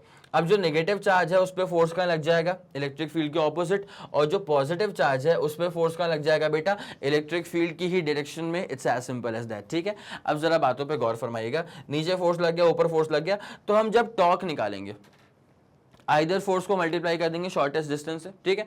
टॉर्क निकालने के लिए हम बेसिकली फोर्स मतलब एफ, उसको मल्टीप्लाई कर देंगे शॉर्टेस्ट डिस्टेंस से। अब जरा गौर करें, ये जो दूरियां हैं ये 2a के बराबर है, ठीक है, ध्यान दीजिएगा। ये यहां से लेकर के यहां तक ये जो दूरियां हैं, ठीक है, ये जो डाइपोल की खुद की जो पूरी लेंथ है वो 2a के बराबर है। डाइपोल की जो खुद की पूरी लेंथ है वो 2a के बराबर है। और जब मैं देखो ये पहला वाला फोर्स नीचे काम कर रहा है, दूसरा वाला फोर्स ऊपर काम कर रहा है, तो ये हो गया पहले वाले फोर्स का लाइन ऑफ एक्शन और ये हो गया दूसरे वाले फोर्स का लाइन ऑफ एक्शन, ठीक है। तो अब क्या है, इन दोनों लाइन ऑफ एक्शन के बीच में, समझ रहे हैं आप इस बात को, ये हो गया फर्स्ट फोर्स का line of action, second force का लाइन ऑफ एक्शन। जब दोनों के बीच की शॉर्टेस्ट डिस्टेंस को आप देखेंगे ना बेटा, तो वो हो जाएगा 2a sin थीटा के बराबर, ठीक है। आया समझ की नहीं आया, आया समझ की नहीं आया बेटा, ये 2a था, ये 2a के बराबर था। अब जब अपन इसको यहाँ पे देखेंगे वो एंगल थीटा हो चुका है, तो फिर यहाँ पे ये हो जाएगा 2a sin थीटा, मतलब ये लाइन ऑफ एक्शन, ये लाइन ऑफ एक्शन, इसके बीच का सेपरेशन डिस्टेंस हो चुका है 2a sin थीटा के बराबर। तो वही यहाँ पे लिखा हुआ है 2a into sin theta, it's as simple as that. अब फोर्स को खोलना अपने को आना चाहिए। तो इलेक्ट्रिक फील्ड की इंटेंसिटी के दो फॉर्मूले थे, एक in terms of source charge और दूसरा in terms of test charge. तो मैं अप्लाई कर रहा हूं टेस्ट चार्ज वाला formula, E is equal to F over Q हो जाएगा। तो एफ यहां से क्या हो जाएगा, Q इंटू ई, बस यहाँ पे एफ कितना हो गया, Q इंटू ई, तो QE 2a sin थीटा। अब इसको जरा जमा के लिखते हैं, E को रख दिया अपन ने, बाहर लपेट दिया, फिर Q इंटू 2a करेंगे, दैट बिकम्स डाइपोल मोमेंट। तो ये P हो जाएगा E sin थीटा, तो tau is equal to P sin theta, that could also be written as P cross E। मतलब torque is the vector product of dipole moment and external electric field की intensity. अगर torque को maximum करवाना है तो sine theta should be maximum, मतलब theta should be 90 degree, और अगर आपको टॉर्क को मिनिमम करवाना है तो फिर sine theta should be minimum, that is theta should be 0 degree, so that sine 0 become 0 and torque also become 0। ये वाली बात समझ में आ गई, basic funda, tau is equal to P sin theta. जल्दी आप इसका स्क्रीनशॉट लेंगे, फिर आपको इसके अगले फंडे पे लेके चलेंगे। 3 2 1 रेडी गो डन हो गया, बहुत शानदार, बहुत बढ़िया, एक तरफा बेटा, ठीक है। चलो अब आ जाओ, the torque will be maximum at theta equal to 90। Obviously unit क्या होगा इसका बेटा, देखो यूनिट क्या होगा, टॉर्क जो तुमने निकाला है ना वो R इंटू एफ करके निकाला है, ठीक है, RF sine theta, where sine theta is unitless, ठीक है। अब जरा ध्यान दें, मीटर इंटू न्यूटन मतलब न्यूटन मीटर, ठीक है, क्या हो जाएगा न्यूटन मीटर। और डायमेंशनल फॉर्मूला अगर बात की जाए तो न्यूटन मतलब फोर्स, फोर्स मतलब MLT माइनस 2, और एक और मीटर मतलब एक और लेंथ, मतलब लेंथ का स्क्वायर, तो ML2T माइनस 2, ML2T माइनस 2, ठीक है। इसका स्क्रीनशॉट भी हो चुका होगा। चलो आगे बढ़ते हैं। अब यहां से शुरू होता है फॉर बेसिक फंडा अबाउट पोटेंशियल एनर्जी, ठीक है, जरा ध्यान देंगे, यहीं पे सिंपल कर देते हैं। एनर्जी निकालना है मतलब वर्क निकालना है, तो वर्क का फॉर्मूला क्या होता है, फोर्स इंटू डिस्प्लेसमेंट, टॉर्क में कोई लीनियर मोशन नहीं हो रहा है कि वहां पे लीनियर फोर्स लेके चलूं और लीनियर डिस्प्लेसमेंट लेके चलूं, भैया टॉर्क में हो रहा है रोटेशन, ठीक है। तो यहाँ पे टाउ इनटू आ जाएगा डी थीटा। अब जो टाउ होता है ना बेटा, वो टाउ क्या होता है, टाउ होता है पी साइन थीटा, और बगल में खोपचे में क्या आ जाएगा, डी थीटा के बराबर, ठीक है। अब एक काम करो, करो उसको इंटीग्रेट, ठीक है।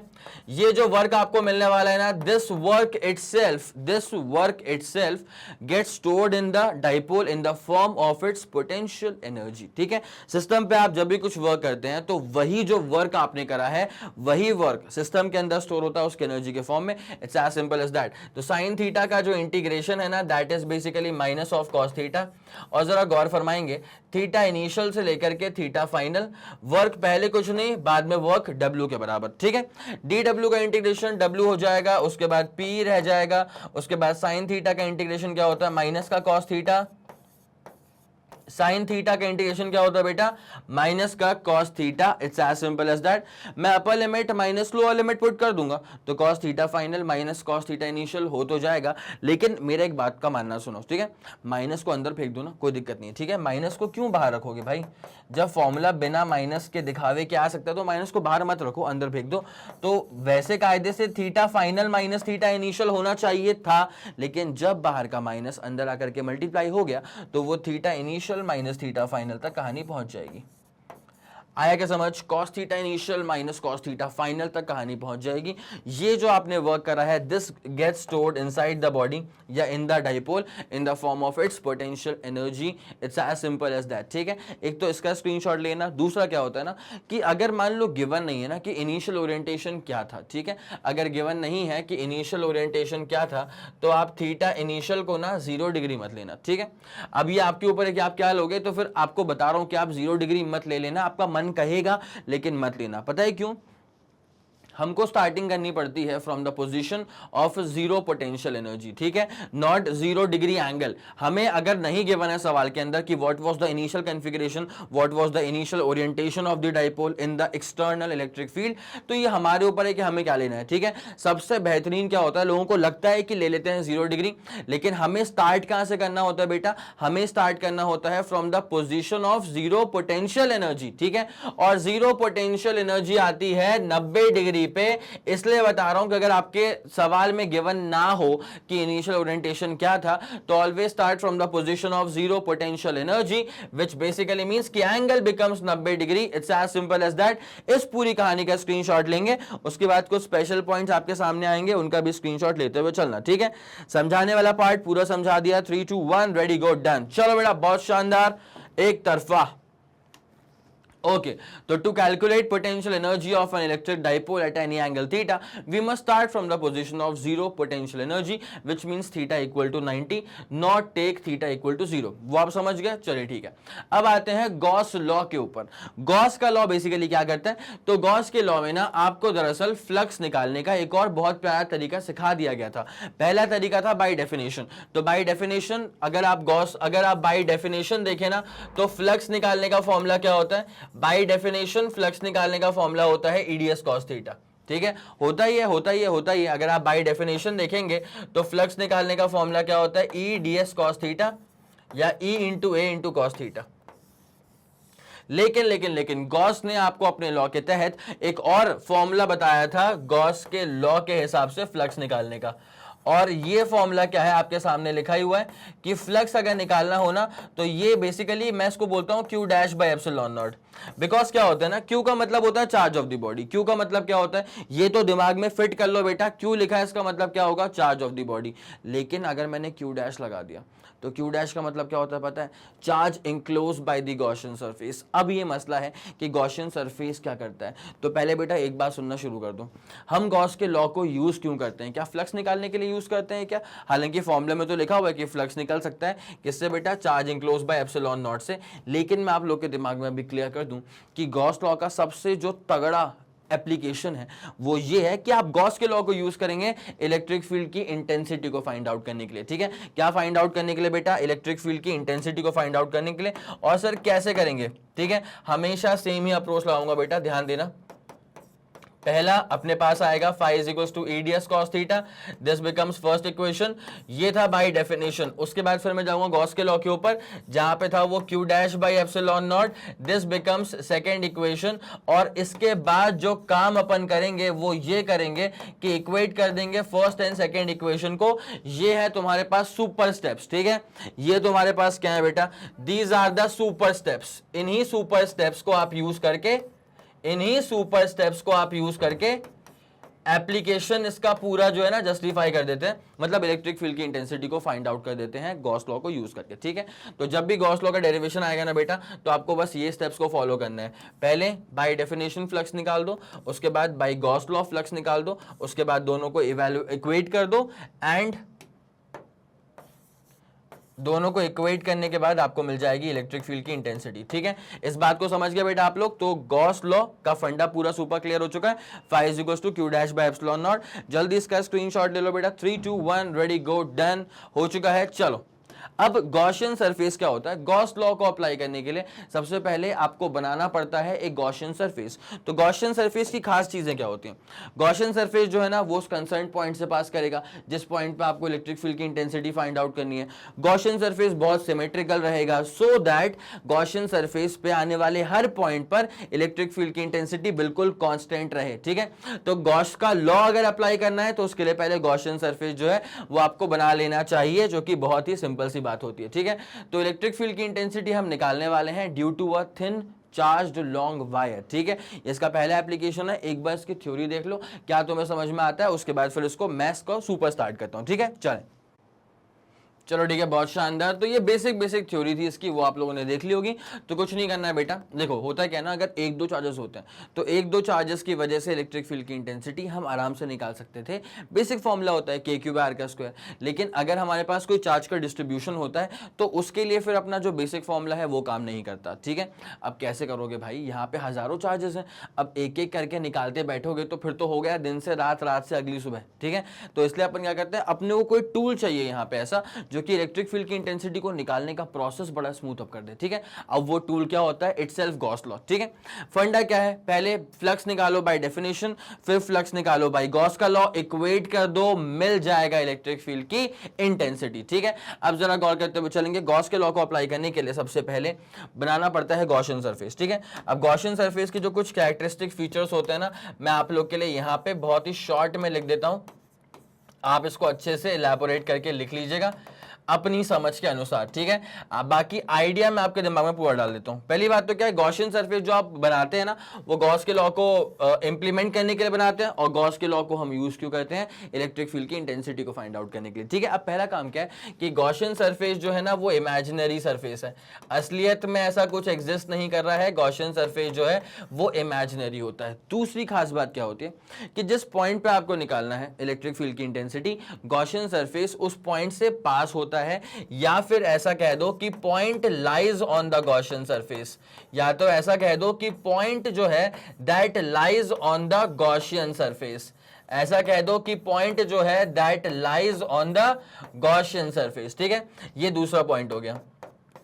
तीसरा सबसे इंपॉर्टेंट पॉइंट क्या होता है कि गॉसियन सरफेस जो होता है ना, वो गॉसियन सरफेस उस बॉडी को इंक्लोज करके रखता है, चार्ज बॉडी को या तो कंप्लीटली इंक्लोज कर लेगा या तो पार्शियल इंक्लोज कर लेगा, ठीक है। तो गॉसियन सरफेस आइदर कंप्लीटली और पार्शियली इंक्लोजेस द बॉडी, या तो पूरा कंप्लीटली इंक्लोज कर देगा या तो पार्शियली इंक्लोज कर देगा। मैं इस पॉइंट पे ना जिक्र करूंगा, जैसे मैं डेरिवेशन में आगे बढ़ूंगा तो मैं दिखा दूंगा कि कहां पे गॉसियन सरफेस ने कंप्लीटली इंक्लोज कर लिया है और कहां पे गॉसियन सरफेस ने पार्शियली इंक्लोज कर लिया है बॉडी को, इंक्लोजेस द बॉडी, और ये body is obviously a charge body, otherwise कौन प्रोड्यूस करेगा इलेक्ट्रिक फील्ड, ठीक है। और चौथा पॉइंट क्या होता है कि गॉसियन सरफेस जो होता है ना, this has to be symmetrical in nature, ठीक है। मतलब ऐसे अपने हिसाब से अगड़म बगड़म कैसा भी मत बना देना, वो सिमेट्रिकल होना चाहिए गॉसियन सरफेस, ठीक है। तो Gaussian surface has to be symmetrical, Gaussian surface has to be symmetrical in shape. Gaussian surface has to be symmetrical in shape. It's as simple as that. मेरे ख्याल से ये वाले 4 पॉइंट्स क्लियर हो गए होंगे Gaussian surface का characteristic feature, ठीक है। लो इसका स्क्रीनशॉट जल्दी, 3 2 1 रेडी गो, डन। एक तरफा शानदार गजब, ठीक है। अब देखो बेटा, अगर तुम इस बात को समझ गए, इसको अपन यहीं पे रखेंगे, ठीक है। अगर तुम इस बात को समझ गए हो तो अब कहानी आसान है। देखो ये तेरे पास एक लीनियर चार्ज बॉडी थी which was extending to infinity, यहां पर भी इन्फिनिटी और यहां पर भी इन्फिनिटी। तो यहां पे अब मुझे ना, मेरा इंटेंशन ये था कि मैं इस वाले पॉइंट पे निकालना चाह रहा हूं इलेक्ट्रिक फील्ड की इंटेंसिटी। तो ये जो मैंने बनाया ना सिलेंड्रिकल सा, this cylinder is basically the Gaussian surface, जिसके एक्सिस के तौर पर काम कर रहा है चार्ज कंडक्टिंग बॉडी। अब ये जो गॉसियन सरफेस है ये पूरी बॉडी को इंक्लोज नहीं कर पाया, मतलब ये जो बाहर जा रहे हैं चार्जेस ये छूट गए इससे। अब ये जो चार्जेस यहां जा रहे हैं बाहर वो भी छूट गए उससे। इंक्लोज कौन से हो पाए, ये वाला, ये वाला, ये वाला, ये वाला, ये वाला, ठीक है। तो यहां पे जो इंक्लोजर है, क्या वो कंप्लीट इंक्लोजर है? नहीं। तो यहां पे गॉसियन सरफेस ने पार्शियली इंक्लोज किया है, यहां पे गॉसियन सरफेस ने पार्शियली इंक्लोज किया है। और जब आप यहां पे गॉस के लॉ को पूरा अप्लाई कर लेते हैं और जब निकालते हैं इलेक्ट्रिक फील्ड की इंटेंसिटी, तो इसका जो फॉर्मूला आता है आपके सामने वो आता है 2k लैम्डा बाई आर, जहां पे लैम्डा क्या होता है, lambda is the linear charge density. Obviously यहां पे चार्ज का डिस्ट्रीब्यूशन तो होके रखा हुआ है और इसका इतनी थिकनेस नहीं है कि इसके पास सरफेस एरिया हो, इसकी इतनी थिकनेस नहीं है कि इसके पास वॉल्यूम हो इस चार्ज वायर के पास। तो इसके पास जो है सिर्फ और सिर्फ लेंथ है और उसी पर चार्जेस को डिस्ट्रीब्यूट किया गया है, therefore it becomes a linear charge distribution. It's as simple as that, ठीक है। समझ गए इस पूरी बात को? फॉर्मूला क्या हो चुका है अपने पास, 2k lambda by R. Steps यहां पे आपके सामने लिखे हुए थे, आपने इसका स्क्रीनशॉट ले लिया होगा, ठीक है। चलिए, और ये रहेगा अपने पास ultimate formula 2k lambda by R, जहां पे लिखा है कि इलेक्ट्रिक फील्ड की intensity varies inversely proportional to R. इसका मतलब ये होता है कि अगर आप चार्ज कंडक्टिंग बॉडी से दूर जाएंगे तो इलेक्ट्रिक फील्ड की इंटेंसिटी घट जाएगी। It's as simple as that. जल्दी आप इसका स्क्रीनशॉट लेंगे, 3 2 1 रेडी गो एंड डन। हो चुका है। चलो पूरा फंडा क्लियर, ओके। इस बात को आप लोग समझ गए। अब यहाँ पे एक और चीज लिखी हुई थी कि अगर लैम्डा पॉजिटिव है तो इसका मतलब चार्ज पॉजिटिव है, और अगर चार्ज पॉजिटिव है तो electric field positive charge body से बाहर की तरफ निकलती है, रेडियली आउटवर्ड्स। लेकिन अगर लैम्डा 0 से छोटा है, मतलब लैम्डा अगर निगेटिव है तो चार्ज निगेटिव है, चार्ज निगेटिव है तो इलेक्ट्रिक फील्ड की इंटेंसिटी कहाँ आती है, इनवर्ड्स आती है। It's as simple as that, कोई दिक्कत वाली बात नहीं, ठीक है। अब इलेक्ट्रिक फील्ड की इंटेंसिटी आउटसाइड द शेल निकाल रहे हैं। भाई शेल पे जरा ना फोकस करवाऊंगा मैं आपको। देखो ये जो बना हुआ ना एकदम सॉलिड स्फीयर, ये मतलब जो ये लाइन बनी हुई है अपने पास, ये वाली, ठीक है। ये तेरे पास स्फेरिकल बॉडी है, ठीक है। और जो ये बाहर डॉटेड सा बना हुआ है ना, डॉटेड बना हुआ है, this is the Gaussian surface, ठीक है। तो जो कंसर्न पॉइंट है वो गॉसियन सरफेस के ऊपर ही आ रहा है, गॉसियन सरफेस के ऊपर ही आ रहा है। तो मुझे इलेक्ट्रिक फील्ड की इंटेंसिटी फाइंड आउट करनी है शेल की वजह से। एक सिंपल से फंडे पे ध्यान देना, चार्ज स्फेरिकल शेल है, ये जो शेल है this is the charge spherical shell. अब अंदर तो मास ही नहीं है, अंदर तो खोखला है। तो जब अंदर मास ही नहीं है तो अंदर इलेक्ट्रिक फील्ड भी प्रोड्यूस नहीं होगी, चार्ज भी नहीं होगी, ठीक है। तो अंदर की तरफ हर पॉइंट पर, हर पॉइंट पे, अंदर आने वाले हर पॉइंट पर इलेक्ट्रिक फील्ड की इंटेंसिटी इज 0, ठीक है। लेकिन जैसे मान लीजिए, इसको अपन ऐसे लिख दें क्या, थोड़ा सा ये रखा अपन ने सेंटर, ठीक है। अंदर आने वाले हर पॉइंट पर इलेक्ट्रिक फील्ड की इंटेंसिटी कितनी हो चुकी है, 0 हो चुकी है। अब मान लो कोई पॉइंट अगर बाहर की तरफ लाई कर रहा है, ठीक है। मान ले कोई पॉइंट अगर बाहर की तरफ लाई कर रहा है, तो फिर जब मैं इसको ना सेंटर से जोड़ूंगा ऐसे, तो ये जो दूरी हो जाएगी ना, वो दूरी मान लेते हैं अपन किसके बराबर आ जाएगी बेटा, आर के बराबर आ गई, ठीक है। तो ये जब आप निकालेंगे यहाँ पे इलेक्ट्रिक फील्ड की इंटेंसिटी आउटसाइड में, तो फॉर्मूला क्या हो जाता है बेटा, के बॉडी का चार्ज अपॉन नीचे क्या हो जाएगा, आर का square. It's as simple as that, ठीक है। और लेकिन जब इसकी आप बात करेंगे बेटा, इसका जो खुद का रेडियस होगा वो होगा आर के बराबर, ठीक है। तो जब आप इसके सरफेस पे निकालेंगे ना इलेक्ट्रिक फील्ड की इंटेंसिटी, तो सरफेस पे हो जाएगा के क्यू अपॉन नीचे क्या हो जाएगा बेटा, आर का स्क्वायर, ठीक है। इस बात को आप लोग समझ गए बेहतरीन तरह से। तो ये है आउटसाइड, ये है ऑन द सरफेस, ये है ऑन द सरफेस, और ये था इनसाइड जहां पे इलेक्ट्रिक फील्ड की इंटेंसिटी 0 हो चुकी थी। जब ग्राफ इसका प्लॉट होता है ना बेटा, तो एक बहुत ही सिंपल सा काम होता है, जरा गौर देते हुए चलेगा। अगर मैंने लिखा है r इक्वल टू 0, इसका मतलब मैं सेंटर पे खेल रहा हूं, ठीक है। r इक्वल टू 0 का मतलब क्या होता है कि मैं सेंटर पे खेल रहा हूं। अगर मैंने लिख दिया है कि r इक्वल टू r है भैया, इसका मतलब क्या हो गया कि कैपिटल आर का मतलब क्या होता है, radius of the spherical shell, तो मतलब ऑन द सरफेस आ चुका हूं, और इसके बाहर गया तो वो हो जाएगा आउटसाइड, ठीक है। जब तक आप शेल की बात करते हैं, ठीक है, जब तक आप किसकी बात करते हैं, शेल की बात करते हैं, तो शेल में सेंटर से लेकर के सरफेस तक there is no electric field की इंटेंसिटी, ठीक है। जैसे आप सरफेस की बात करेंगे तो सरफेस पर अचानक से you will see some electric field की इंटेंसिटी, और उसके बाद जैसे आप बाहर चले गए तो फॉर्मूला क्या हो जाता है, के क्यू बाई आर का स्क्वायर। इसका मतलब इलेक्ट्रिक फील्ड की intensity starts decreasing, it's as simple as that, ठीक है। इलेक्ट्रिक फील्ड की intensity starts decreasing, it's as simple as that. मेरे ख्याल से ये वाला फंडा पूरा सुपर क्लियर हो चुका होगा। This was only for shell, ठीक है बेटा, बहुत शानदार, एक तरफा, this was only for shell. चलिए बेटा इसका स्क्रीनशॉट लीजिए। अच्छा यहाँ पे सर, यहाँ पे क्या आ रहा है, तो बेटा यहाँ पे आ रहा है इलेक्ट्रिक फील्ड की इंटेंसिटी, एक सेकेंड वाइट से करेंगे ना, यहाँ पे आ रहा है इलेक्ट्रिक फील्ड की इंटेंसिटी, और यहाँ पे क्या आ रहा है सर, डिस्टेंस आ रहा है, यहाँ पे आ रहा है शेल के सेंटर से लेकर के कंसर्न पॉइंट तक की दूरी, it's as simple as that. जल्दी इसका स्क्रीनशॉट लेंगे, 3 2 1 रेडी गो, डन हो गया। चलो बहुत बढ़िया। तो इसका मतलब ये है कि शेल में इलेक्ट्रिक फील्ड की इंटेंसिटी मैक्सिमम कहाँ पे आती है, on the surface. Electric field की इंटेंसिटी मैक्सिमाइज कहां पे होती है बेटा, ऑन द सरफेस, ठीक है। सेंटर से लेकर के जब तक आप ऑन द सरफेस आ रहे हो, क्या बोला मैंने, अगर सेंटर से लेकर के आप सरफेस तक आ रहे हो तो मतलब अंदर ही अंदर खेल रहे हो ना, और अंदर ही अंदर इलेक्ट्रिक फील्ड की इंटेंसिटी जीरो, सरफेस पे मैक्सिमम, और जैसे आप ऐसे बाहर जाओगे तो इलेक्ट्रिक फील्ड की intensity varies inversely proportional to R का स्क्वायर। बस इतनी सी बात थी, ठीक है। खत्म करें इसको, निपटा दें इसको यहां से। चलिए सर, ओके, तो ये वाला फंडा पूरा क्लियर हो गया। पहले अपन क्या करेंगे, बाय बेसिक डेफिनेशन जाएंगे, उसके बाद फिर अपन जाते हैं ये Q dash by epsilon naught. भाई यहाँ पे गॉसियन सरफेस ने पूरी बॉडी इंक्लोज कर ली है।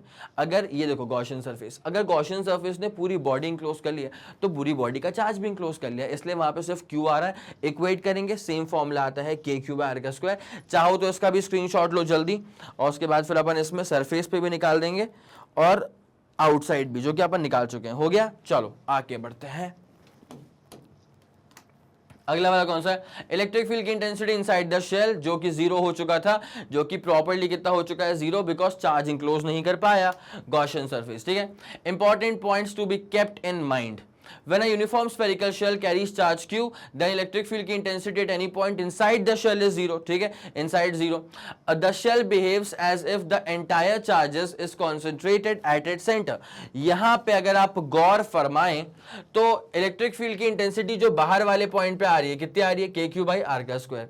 अगर मैं इस पूरे सेटअप को यहां से हटा दूं और बस एक पॉइंट चार्ज क्यू प्लेस कर दूं सेंटर पे, और बोलूं कि आर डिस्टेंस की दूरी पर इलेक्ट्रिक फील्ड की इंटेंसिटी का क्या फॉर्मूला आएगा, तो बेटा सेम फॉर्मूला आएगा। आया समझ, के क्यू बार का स्क्वायर। इसका मतलब ये हो गया कि ये जो स्फेरिकल शेल है वो दरअसल ऐसे बिहेव कर रहा है एज इफ इसका जो पूरा चार्ज है वो उसके सेंटर पर ही कॉन्सेंट्रेटेड है। बस वही इंपॉर्टेंट सी बात यहाँ पे बोली गई थी, ठीक है, कोई दिक्कत तो नहीं है। Electric field intensity at any point on the surface of the shell is maximum, graph में आप देख चुके थे, और outside the shell electric field की intensity varies inversely as the square of the distance of separation between the centre and the point. वापस से बोल रहा हूँ, सरफेस पे होती है फील्ड की इंटेंसिटी मैक्सिमम, और जैसे आप बाहर निकलते हैं ना तो E is equal to K Q by R का स्क्वायर, मतलब इलेक्ट्रिक फील्ड की intensity varies inversely proportional to distance का स्क्वायर। इतनी सी बात थी, ठीक है। इसका आप लोगों ने स्क्रीनशॉट ले ही लिया था। चलें, ये वाला फंडा पूरा क्लियर हो चुका है। अब उसके बाद यहाँ पे अगर आपको देखना हो तो आप देख लीजिए बेटा, सेंटर पे जीरो है, अंदर पूरा जीरो है, बाहर जाओगे तो घट जाएगी, आगे जाओगे बाहर की तरफ तो भी घटेगी, और पीछे जाओगे बाहर की तरफ तो भी, डिस्टेंस तो बढ़ ही रहा है ना बेटा, तो इलेक्ट्रिक फील्ड की इंटेंसिटी का कम होना लाजमी है। वहां भी डिक्रीजिंग, यहाँ भी decreasing, it's as simple as that. इसका स्क्रीनशॉट लेना है तो ले लो, कोई दिक्कत नहीं है, तुम्हारे लिए ही स्लाइड्स बनी है। 3 2 1 रेडी गो एंड डन। हो चुका है क्लियर मेरे ख्याल में। आगे बढ़ते हैं। ये अच्छा, इलेक्ट्रिक फील्ड की intensity due to a charged solid sphere, ठीक है। वो वाला ग्राफ जो था ना बेटा वो शेल के लिए था, this graph was for shell, ठीक है। लेकिन अब आपसे बात करनी है फॉर किसके लिए, फॉर बात करनी है सॉलिड स्फीयर के बारे में, ठीक है। तो सॉलिड स्फीयर में सर क्या केस होता है, तो let me handle this for you. Solid sphere मतलब ये पूरा भरा पड़ा है, सॉलिड स्फीयर है, पूरा भरा पड़ा हुआ है, ठीक है। इसके पास चार्जेस हैं पूरे भर भर के पॉजिटिव के। नेगेटिव चार्ज भी तुम रख दो, कोई दिक्कत वाली बात नहीं है, बट क्या है कि मेरे ऊपर है तो मैंने प्लस ले लिया, कोई बुरा मानने वाली बात तो नहीं है, मेरे ऊपर था मैंने प्लस ले लिया, चलेगा आपको इतना, ठीक है। अब क्या है कि इलेक्ट्रिक फील्ड की इंटेंसिटी अंदर भी होगी, सरफेस पर भी होगी, बाहर भी होगी, ठीक है। तो let me give you the basic formula. अगर आप इलेक्ट्रिक फील्ड की इंटेंसिटी निकालना चाहते हैं इनसाइड, अगर आप इलेक्ट्रिक फील्ड की इंटेंसिटी निकालना चाहते हैं इनसाइड, तो इसका पता है फॉर्मूला क्या हो जाता है? इसका फॉर्मूला हो जाता है आर, उसके बाद रो बाई 3 एप्सिलॉन नॉट, ठीक है। सर ये रो क्या होता है? This rho is the volume charge density. आप जरा खुद सोच के देखो बेटा, आप जरा खुद सोच के देखो, यहाँ पे जो चार्जेस को अपन ने डिस्ट्रीब्यूट करके रखा हुआ है, क्या ये चार्ज का डिस्ट्रीब्यूशन, क्या ये चार्ज का डिस्ट्रीब्यूशन आपको लेंथ पे लग रहा है? बिल्कुल नहीं। क्या सरफेस पे हो रहा है? अरे बिल्कुल नहीं भाई, इसके अंदर भी पूरा मैटर भरा हुआ है, तो अंदर भी चार्जेस आएंगे, मतलब पूरा वॉल्यूम ऑक्यूपाई करेंगे, तो वॉल्यूम चार्ज डेंसिटी। भाई सबसे प्यारी बात क्या पता है यहाँ पे, कि इलेक्ट्रिक फील्ड की इंटेंसिटी ना is basically proportional to R. नहीं तो अब तक अपन ने क्या देखा है कि डिस्टेंस के बढ़ने से इलेक्ट्रिक फील्ड की इंटेंसिटी जो है वो कम हो जाती है, लेकिन यहाँ पे ऐसा नहीं है। यहाँ पे डिस्टेंस के बढ़ने से इलेक्ट्रिक फील्ड की इंटेंसिटी भी बढ़ जाती है। अब सर ऐसा क्यों? ठीक है, अब मेरी बात पर जरा गौर करते हुए चलना, बहुत ही बेहतरीन बात है। ये रहा इसका सेंटर, ठीक है, ये रहा इसका क्या, ये रहा इसका सेंटर। अच्छा इसको अपन दूसरे कलर से कर दें क्या? वुड बी गुड ना।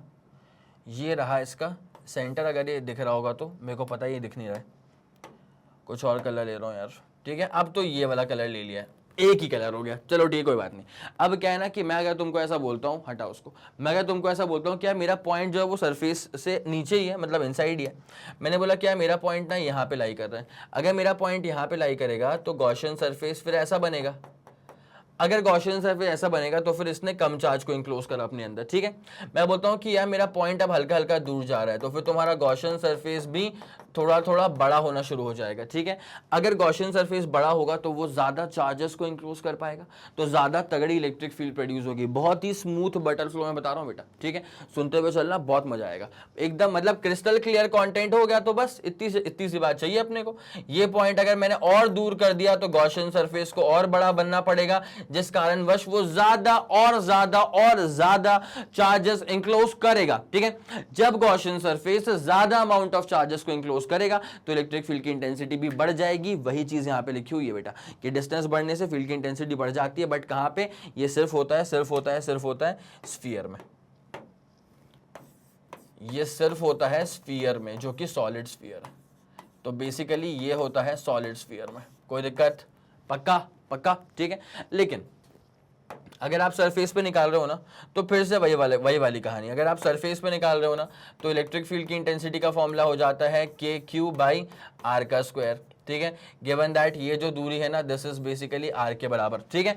अगर आप इसके और बाहर चले आते हो, मान लो अगर तुम यहाँ चले गए, तो ये दूरी जो है ना वो मान लो छोटा वाला R है, तो यहाँ पे इलेक्ट्रिक फील्ड की इंटेंसिटी क्या हो जाएगी? KQ बाई R का स्क्वायर। मतलब फिर वही वाला मसला है कि सरफेस तक आ रहा था तो इलेक्ट्रिक फील्ड की इंटेंसिटी बढ़ रही थी, डिस्टेंस और बढ़ाया, फील्ड की इंटेंसिटी और बढ़ गई, सरफेस पे आया मैक्सिमाइज हो गई, सरफेस पे आया तो मैक्सिमाइज हो गई। और उसके बाहर जब मैं जाऊंगा ना, जब मैं डिस्टेंस इसका R लेके चल दूंगा बाहर की तरफ, तो इंटेंसिटी फिर नीचे घटना शुरू हो जाएगी, KQ बाई R का स्क्वायर, ठीक है। चले एक बार इसकी प्लॉटिंग कर दें आप लोग के लिए, आसान रहेगा। एक बार इसकी प्लॉटिंग कर दें, आसान रहेगा। देखो डिस्टेंस तो यहाँ पे आ ही रहा है, इलेक्ट्रिक फील्ड की इंटेंसिटी यहाँ पे है ही, डिस्टेंस वहां पे चले ही जाएगा। अब जरा ना डिनोशंस पे ध्यान देना बेटा, ठीक है। R इक्वल टू 0 का मतलब क्या होता है? Centre. R equal to R का मतलब क्या होता है? On the surface. यहाँ पे इनसाइड, इसके बाहर गए तो आउटसाइड हो जाएगा, ठीक है। अब आप लोग जानते हैं कि सर इलेक्ट्रिक फील्ड की इंटेंसिटी जो है ना वो बेसिकली बढ़ती है, ठीक है। क्यों? क्योंकि लिखा है ना इनसाइड में क्या होता है, इनसाइड में लिखा है कि इलेक्ट्रिक फील्ड की intensity is directly proportional to R, ठीक है। तो मैक्सिमम कहाँ पे आ गई? सरफेस पे आ गई। उसके बाद आउटसाइड क्या हो जाता है? फिर वो घटना स्टार्ट हो जाती है। It's as simple as that, ठीक है। आउटसाइड क्या हो जाता है? वो घटना शुरू हो जाती है। इनसाइड मैक्सिमम सरफेस पे, आउटसाइड, ठीक है। तो इनसाइड में E is proportional to R था, सरफेस पे दिस बिकम्स मैक्सिमम, और इसके बाहर E is inversely proportional to R का square. E is inversely proportional to R का square. It's as simple as that. जल्दी इसका स्क्रीनशॉट लो, उसके बाद फिर अपन कहानी में आगे बढ़ते हैं बेटा। बस खत्म पे ये हो गया। 3 2 1 रेडी गो डन। डायग्राम लग रहा है बहुत जबरदस्त, बहुत शानदार, ठीक है। चलो क्लियरिंग दिस अप, ये वाला फंडा आप लोग को मेरे ख्याल में सुपर क्लियर हो चुका है। This was the graph, everything is clear. चलो आगे बढ़े। उसके बाद अगर अपने पास कोई प्लेन शीट है, ठीक है, अगर अपने पास कोई प्लेन शीट है और इसकी वजह से मैं इलेक्ट्रिक फील्ड की इंटेंसिटी को फाइंड आउट करना चाह रहा हूं, तो भैया ध्यान रखना, एक प्लेन लैमिना की वजह से जो इलेक्ट्रिक फील्ड की इंटेंसिटी होती है ना, वो होती है सिग्मा बाई 2 एप्सिलॉन नॉट। ठीक है, सिग्मा का मतलब क्या होता है? Surface charge density. और इसका यहाँ पे आना लाजमी सी बात है। क्यों लाजमी सी बात है सर? बिकॉज एक बात सुनते हुए चलना बेटा, जब तुम एक प्लेन लैमिना की बात करोगे ना, तो प्लेन लैमिना के पास थिकनेस ना के बराबर है। ठीक है, मतलब वॉल्यूम तो नहीं हो सकता, लेकिन लैमिना इटसेल्फ एरिया तो हो ही चुका है। तो जब मैं चार्ज को डिस्ट्रीब्यूट करूंगा लैमिना के ऊपर, so that is by default going to be a surface charge distribution. ठीक है, अच्छा, this is only due to one plane lamina, infinitely long plane lamina. This is basically electric field की intensity due to infinitely long plane lamina, और सिर्फ एक ही lamina है उसकी वजह से। ठीक है, सबसे प्यारी बात क्या है पता है? कि इलेक्ट्रिक फील्ड की इंटेंसिटी जो होती है ना, इसके वजह से दिस इज इंडिपेंडेंट, इसके वजह से मतलब प्लेन लैमिना की वजह से this is independent of the distance. नहीं तो यूजुअली क्या होता है कि अगर मैं डिस्टेंस को चेंज करूंगा तो इलेक्ट्रिक फील्ड की इंटेंसिटी जो है वो चेंज हो जाती है। लेकिन प्लेन लैमिना की वजह में सबसे प्यारी बात क्या है प्लेन लैमिना वाले केस में, कि इलेक्ट्रिक फील्ड की इंटेंसिटी ना डिस्टेंस पर डिपेंड नहीं करती भाई। डिस्टेंस तुम बढ़ा दो या कम कर दो, बट ये लैमिना ही इतना बड़ा है, इसका इफेक्ट ही इतना ज्यादा है कि इंटेंसिटी जो है वो डिस्टेंस पर डिपेंड नहीं करती है। ये दो बड़े ही की फीचर्स हैं इसके। जरा सा स्क्रीनशॉट ले लो बेटा। सिग्मा क्या होता है? Charge upon area. ठीक है, चले आगे बढ़ेंगे। स्टेप्स थे इसके बेसिकली डेरिवेशन के, तो ये इसके स्टेप्स रहेंगे, बट अल्टीमेटली फॉर्मूला क्या आ जाएगा? एक प्लेन शीट की वजह से सिग्मा बाई 2 एप्सिलॉन नॉट। जल्दी इसका स्क्रीनशॉट ले लो बेटा। 3 2 1 रेडी गो डन। हो गया, पूरा फंडा सुपर क्लियर है। क्या बात है, एक तरफा। चले बेटा आगे बढ़े। ओके, उसके बाद यहां पे आ गया special point. If the infinite plane sheet has uniform thickness, अब थिकनेस भी है इसकी। ठीक है, the surface charge density of charge sigma is uniform and same on both the surfaces of the sheet. The intensity of electric field at any point P due to each surface is sigma by 2 epsilon naught. भाई ये contribution तो एक ही plate दे देगा, एक ही lamina दे देगा। ठीक है, but यहाँ पे दो तरह की इलेक्ट्रिक फील्ड है जो कि परपेंडिकुलरली आउटवर्ड्स काम कर रही है, डायरेक्टेड अवे। पहली बात, आउटवर्ड्स क्यों काम कर रही है? बिकॉज प्लस का चार्ज था, इलेक्ट्रिक फील्ड बाहर निकलती है। ठीक है, अब जरा गौर करेंगे, गौन केस नहीं, गौर करेंगे। तो अपने पास ये प्लेन लैमिना था और ये इसकी थिकनेस है यूनिफॉर्म। ठीक है, मतलब सिर्फ एक ही पट्टी नहीं है, पीछे भी एक, मतलब इसको एक पतली सी कॉपी मान ले, वुड बी गुड। ठीक है, तो सामने वाले और पीछे वाले में बहुत ही छोटा सा सेपरेशन डिस्टेंस है। हालांकि मैं ये बात पहले क्लियर कर चुका हूं कि इलेक्ट्रिक फील्ड की इंटेंसिटी लैमिना की वजह से जब भी निकालोगे तो डिस्टेंस ऑफ सेपरेशन मैटर नहीं करता। ठीक है, नाउ एक पॉइंट मैंने ले लिया। ठीक है, ये जो दिख रहा है ये पहला वाला फेस है, सामने का फेस है। ठीक है, this is the first face, और ये जो पीछे ये है पीछे वाला फेस, ये बैक फेस है, ये सेकेंड फेस है। ठीक है, तो ये दोनों ही पॉजिटिव है, तो पॉजिटिव की इलेक्ट्रिक फील्ड कहाँ निकलती है? बाहर निकलती है, बट मुझे निकालनी है इंटेंसिटी पी वाले पॉइंट पे। ठीक है, तो इसकी वजह से बाहर हो गया E1 और ये पीछे वाले की वजह से भी बाहर हो गया E2। अब दोनों का डायरेक्शन सेम है तो प्लस कर देना, E1 प्लस E2 कर देना, it's as simple as that. और सेम सरफेस चार्ज डेंसिटी, ऐसा नहीं हो रहा बेटा कि सामने वाले के पास कम डेंसिटी है, पीछे वाले के पास डेंसिटी ज्यादा, ऐसा नहीं हो रहा इस पर्टिकुलर केस में। मैं चाहूं तो मैं दो अलग अलग लेकर के आ सकता था, जहां पे इसका सरफेस चार्ज डेंसिटी सिग्मा 1 होता और ये सिग्मा 2 होता, तो उस वाले केस में E1 प्लस E2 करता ना, तो sigma 1 by 2 epsilon not plus करना पड़ता सिग्मा 2 बाई 2 एप्सिलॉन नॉट। ठीक है, लेकिन यहाँ पे ऐसा कुछ नहीं हो रहा है, यहाँ पे दोनों के पास ही सेम सरफेस चार्ज डेंसिटी है। तो जब दोनों की इलेक्ट्रिक फील्ड काम करेगी ना, तो sigma by 2 epsilon not plus हो जाएगा सिग्मा बाई 2 एप्सिलॉन नॉट, दोनों को ऐड कर देंगे तो बस हो जाएगा सिग्मा बाई एप्सिलॉन नॉट। और सिग्मा क्या होता है? ये होता है surface charge density, charge upon area. तो सिग्मा चार्ज अपॉन एरिया होता है, तो Q upon epsilon naught A, it's as simple as that. ठीक है, मेरे ख्याल से वाला फंडा भी सुपर क्लियर हो चुका होगा। निपटा दें इसको बेटा। चले, ये वाला फंडा पूरा क्लियर हो गया। अब जरा ये आखिरी चीज देख लो, यहां जो मैंने बताया था ना अभी कि दोनों का सरफेस चार्ज डेंसिटी सेम था और डायरेक्शन तो सेम दिख ही रही है, तो बस ऐड कर दो, ये बन जाएगा sigma by epsilon naught. It's as simple as that. जल्दी इसका स्क्रीनशॉट ले लो बेटा। पक्का ये वाला फंडा पूरा सुपर क्लियर हो गया है? पक्का हो गया है? चलो चलिए ठीक है, तो ये आपका चैप्टर 1 जो था आपके सामने खत्म कर दिया गया है। मेरे ख्याल में हर एक चीज आपको सुपर क्लियर हो गई होगी। मैंने टॉर्क के डेरिवेशंस, पोटेंशियल एनर्जी के डेरिवेशंस भी करवा दिए हैं चलते चलते में, तो कोई दिक्कत वाली बात नहीं है।